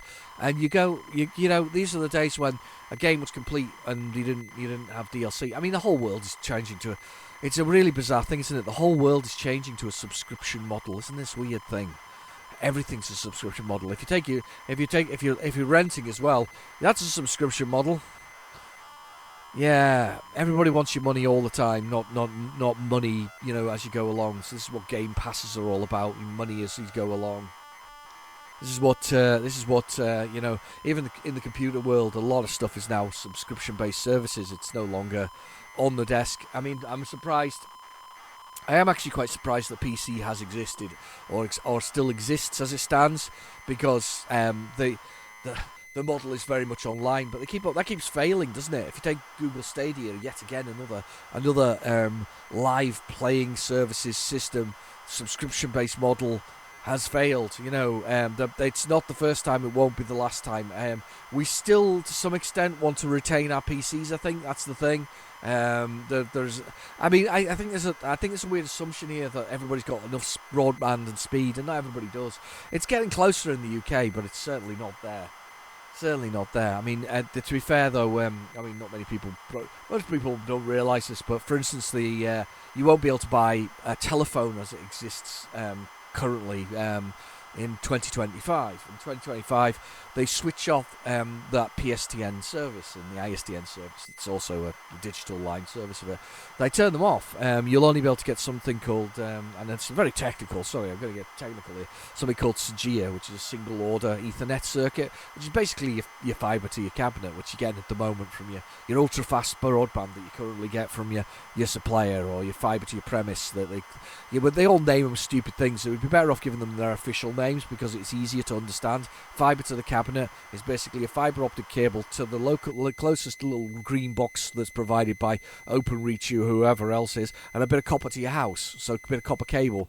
Fibre to the premise is effectively what it says, fibre cable to the premise. I don't know why they don't just do it like that and save time and tell you actually what you're getting. You're getting a bit of fibre to your premise. You're getting a bit of copper to your premise. You could have called it fibre to the cabinet is fibre to the copper, basically, to your house. I mean, that's what they should be doing, but that's all you'll be able to provide. But they won't be called that. They'll be called single order type things. But it's all getting shut off. You won't be able to buy a line anymore. So it's going to be an interesting one because there are some disadvantages to them all. Gunfight. 1985, it's amazing it was 1985, this. Really was amazing. Right, I'm going to drink some coffee and then we're going to push some buttons and play this game.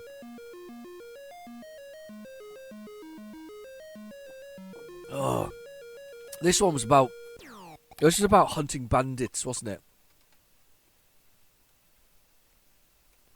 Up, down. What's my left and right?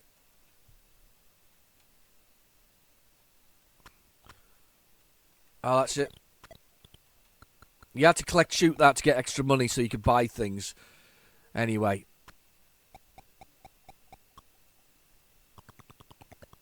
Oh, the woman killed me. Forgot about that. So I'm hunting down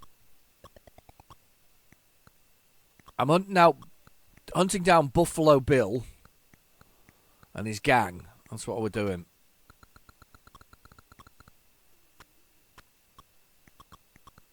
That's what we're doing. I mean, he's there in the corner. You can see his name. So we're hunting him down. We're the sheriff of the town. Boom. Gotcha. Probably wasn't meant to shoot him. There's a horse. You can buy a horse for $50.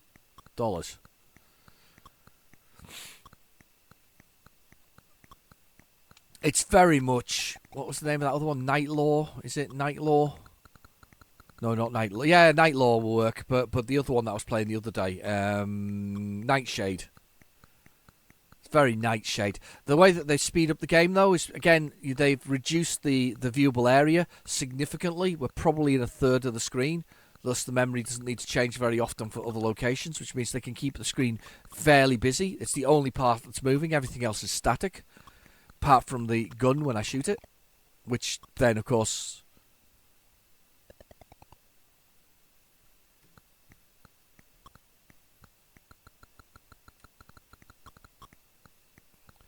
Yeah, apart from the gun bullets, all the bullets in the revolver. Oh, he's pointing the direction I'm going to go. Look, he's going that way. I'm going that way, young fella, my lad. There's the store there.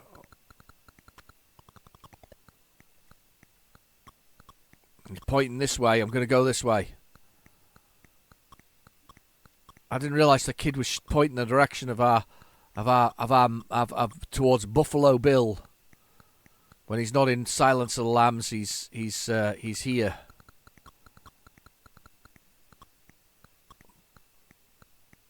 I don't know how many bullets I've got, actually. I'll be honest, I don't know how many bullets I've got. I'm going the wrong way completely, by the way, now. I know I am.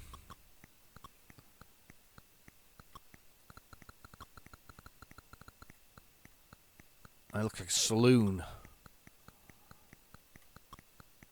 I need another kid pointing the direction, please.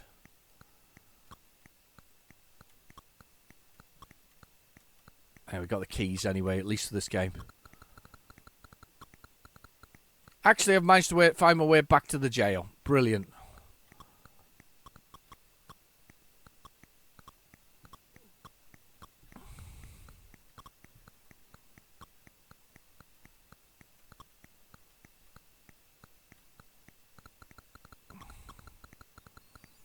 There's the store. Yeah. I don't know where I'm going here. Can I go? Oh. Oh. I've just died on the young child. Whatever happens. Yeah, I can definitely take it or leave it with those ones. I really don't find them that enjoyable. I mean, I can kind of get the why people are, like them. They're impressive to look at. They're I guess well designed, but I just don't get it. I don't get them. I don't get it at all. Those are not my jam. Those are definitely not my jam. So just next we've got Bounder, hopefully. This will be Gunfight. Oh no, just the data for it. Nah, not my thing. It's funny how many of you don't like isometrics. I say don't like. That's not true, because there are a couple I will accept. I don't mind. As I say, I don't mind Ant Attack. I don't mind Zombie. I don't mind Highway. No, Highway Encounter is a completely different game, isn't it? I thought it was Alien Highway. Or Highway Encounter. Is that Alien Highway? Or Highway Encounter, the one with you've got the little tank thing that looks a little bit Doctor Who-ish? I may be wrong there with that one, but But yeah, I'm not a big fan of that. I'm actually going to try that at the end, to be honest, with this tape. I'm going to give it a go.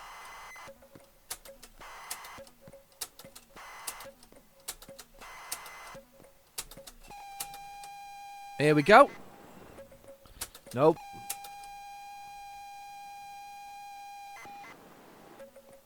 Nope. Oh, here we go. Bounder. Fingers crossed. Be nice to actually see at least one of these load off the tape. I haven't had many load off the tape so far. It's been a bit of a disaster. Brian Bloodaxe did. And I think that was it. That's all we've had that's loaded off it. Bit harsh. I'll see what happens with Bounder. Maybe. Don't know. We'll give it a go. This is Gremlin Graphics, if I remember rightly. You play a tennis ball. Mind you saying that, Dizzy, you played an egg, didn't you? And in the CJ games, you played an elephant. This is Codemasters, of course. And what was the Seymour? What was Seymour? What was he? Can't remember what he was. That's not going to load, by the way, but we'll give it a try anyway. I'll see what happens. Might have to find it on the old PlayZX again. Maybe. You never know.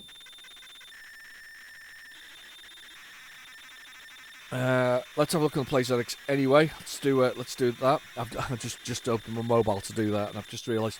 So far today, I've done 1,500 calories. And that's just with a very large. That was a very large lunch. I quite enjoyed my lunch. You know, that lunch we had in between here. That was a really large lunch. I do apologise if you haven't had your lunch and you're hungry. It was very nice, though. It was very nice food. Yeah. No, wrong one. Wrong app. Far too many apps. Yeah. Bounder.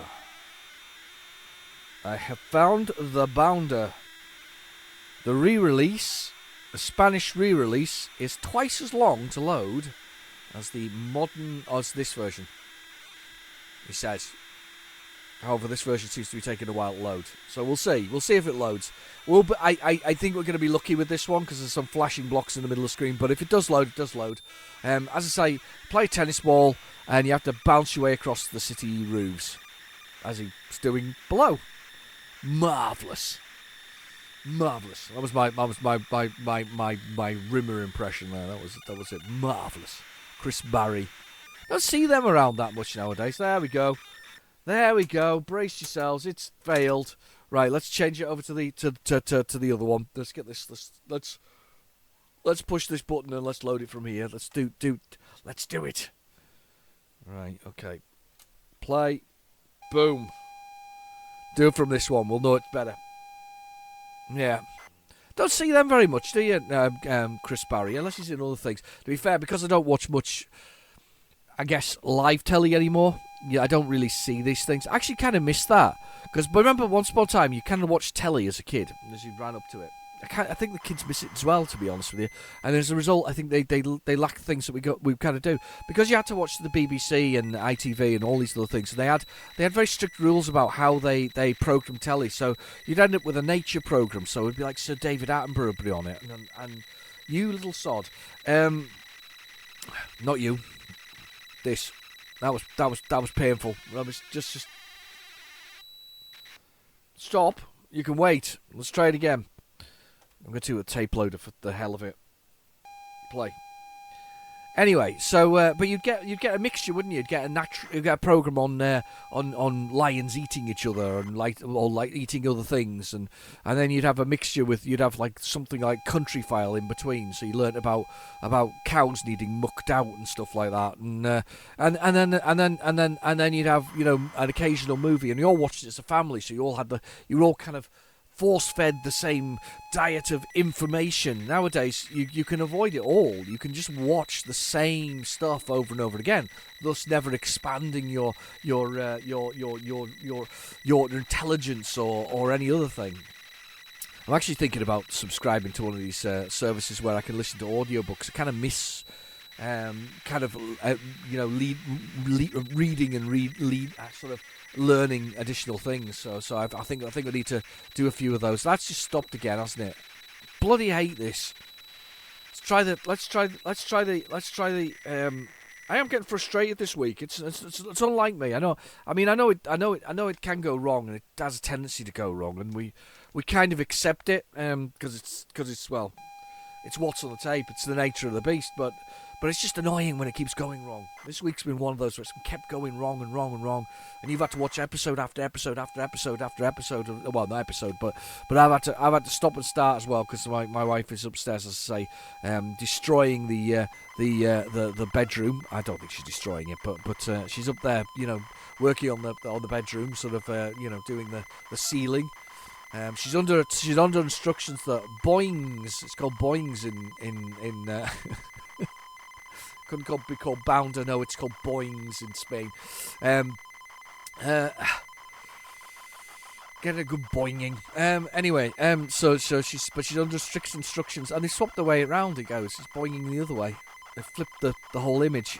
The question mark's even the wrong way around now. As a result, look, the question marks are the wrong way around.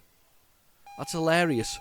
Anyway, so she's under instruction to finish at a specific time because otherwise she'll spend all night doing things because she's diligent like that. But at the same time, if I don't stop her, she'll be complaining that she's still at it later on. So, and she'll be exhausted as well from doing all the work. And she's doing a good job. I think we've run out of steam again. Oh, maybe not. We've still got steam. Oh, damn it. In the middle of that loading there, somebody's sent me a message, and because it makes a pinging noise, it interrupted the Spectrum loading. Let's try that again. Stop.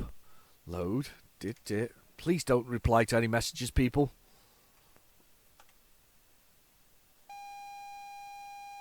Destroying my episode of What's on the Tape. Absolutely destroying it. It's a long one, this one. It really is. It's an epic. It's one of those epic episodes. Please tell me you're at least watching it in chunks because if you've watched it all at once, I do apologise for the amount of time you've spent watching this going past on the screen, just over and over again. Technically, according to this, there's only one thing left on this tape. Looking at the tape, I'm going to tell you whether there is or not. There's no way Winter Games is left in what's left. No way on the face of the planet. So we'll give it a try, but I don't think we're going to get Winter Games. So I think this is probably our last episode. It's pinged again. Has it stopped working? No, it's still loading this time round. Oh, thank goodness for that. But no, it's crashed. The Spectrum gods are not with me tonight. It must have actually pinged again. It's pinged again and upset me. Oh. People, stop talking. I don't know how to stop it. Right, last tape then. Let's go on. While they're pinging each other and talking to each other, let's move on to the. Let's see if we can get something else to load. I can't believe this. It's just a myriad of crashed things today. You know.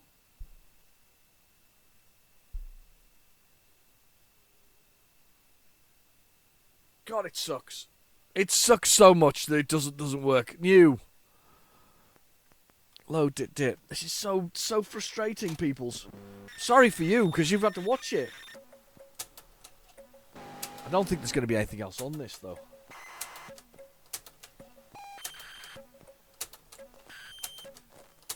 I've got a Spectrum Omni, actually, which is a new Spectrum clone. And it's a very good machine. It's very handy because it comes with the Div MMC automatic sort of SD card reader, which is a very fantastical thing. Byte Delight is the place to go if you want one of these things for your normal Spectrum.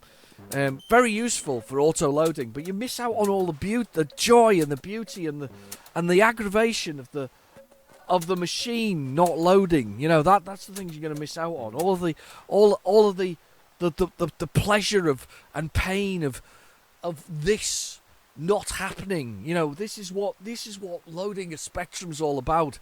It's all about the joy that your game loads. It's all about the joy of owning a new game. It's all about reading that inlay and going through it. It's the joy of your mate loading your special copy of something that you've you know, and giving it a go. It's the joy of, you know, tape to taping it in your Ghetto Blaster and the pleasure that comes with this sort of, you know, not actually anything actually happening sometimes. Just it not working. It just completely, disastrously, just not wanting to do a blooming thing. And it's brilliant. Everything about that is brilliant. Because it forms memories. It forms memories. It forms good memories. And the tape is actually finished, and so there's no winter games on it. I need to find something that will load here. I'm going to try one more time Alien Highway, a highway encounter, should I say, because I'm really desperate to kind of show you a isometric that I don't mind. Let's see if I can get it without anybody sending any more messages. Let's see if see if that'll happen. Highway encounter. Highway encounter. There's a game called Highway from a company called Outlet in 1991 that is 53 seconds long to load. That sounds brilliant. 53 seconds sounds an amazing thing. I'm going to try this Highway encounter again, give it a go. I'm so disappointed for everybody if this doesn't load. No wonder the Spectrum's in their cupboard, though. I definitely need to get some more elastic bands and sort out the strength of the strength of the you know, put some new bands in basically into the tape deck. I'm not very good at that kind of stuff, but I find it a bit fiddly sometimes. I hate fiddly and cogs and things like that. They always drive me nuts. I don't mind capacitors and things like that, or chips, but when it comes to fiddly elastic bands, it's just annoying. It's a bit like the Xbox. You can actually fix the Xbox door locking, because there's a lock when it happens when the door does it. You can actually take the whole thing apart and actually fix the door. It's very easily done. But you can replace the bands. This is what's failing. And I blooming hate replacing bands. It's one of those horrible things. I've got some. I know where I've got to go for it, and I haven't done it. So I'm using the old keep a disc in the drive trick, which basically seems to balance it better, so it's not pulling so hard on the bands and thus causing them to break. But fingers crossed this works. It doesn't look like it's going to, because I would assume there would have been a loading screen on this. I would have assumed. I'm assuming a lot here. There is a loading screen. There maybe isn't.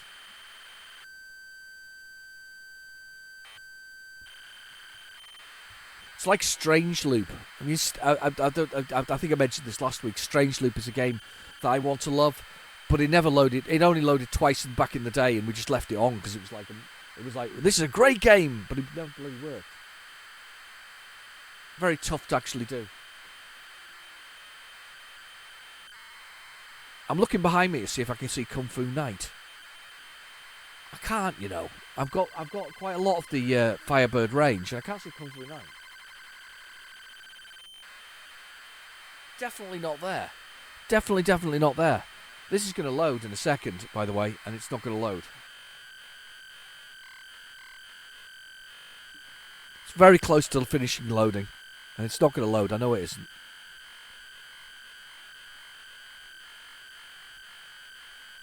It's weird. It's weird waiting for things when you know fine well they're not going to do what they're meant to do. Come on! Come on! One more load. And that's it. It's done. Nothing. Nada. Not a thing. It's got to the end of the thing, and it has not loaded. We have not loaded. Ladies and gentlemen, this has been the episode of Failing to Launch, or Failing to Load. Anyway, I've been your host, Real Genetic Demon. Thank you for watching. Please feel free to like and subscribe, and I'll catch you in the next video. Bye-bye now.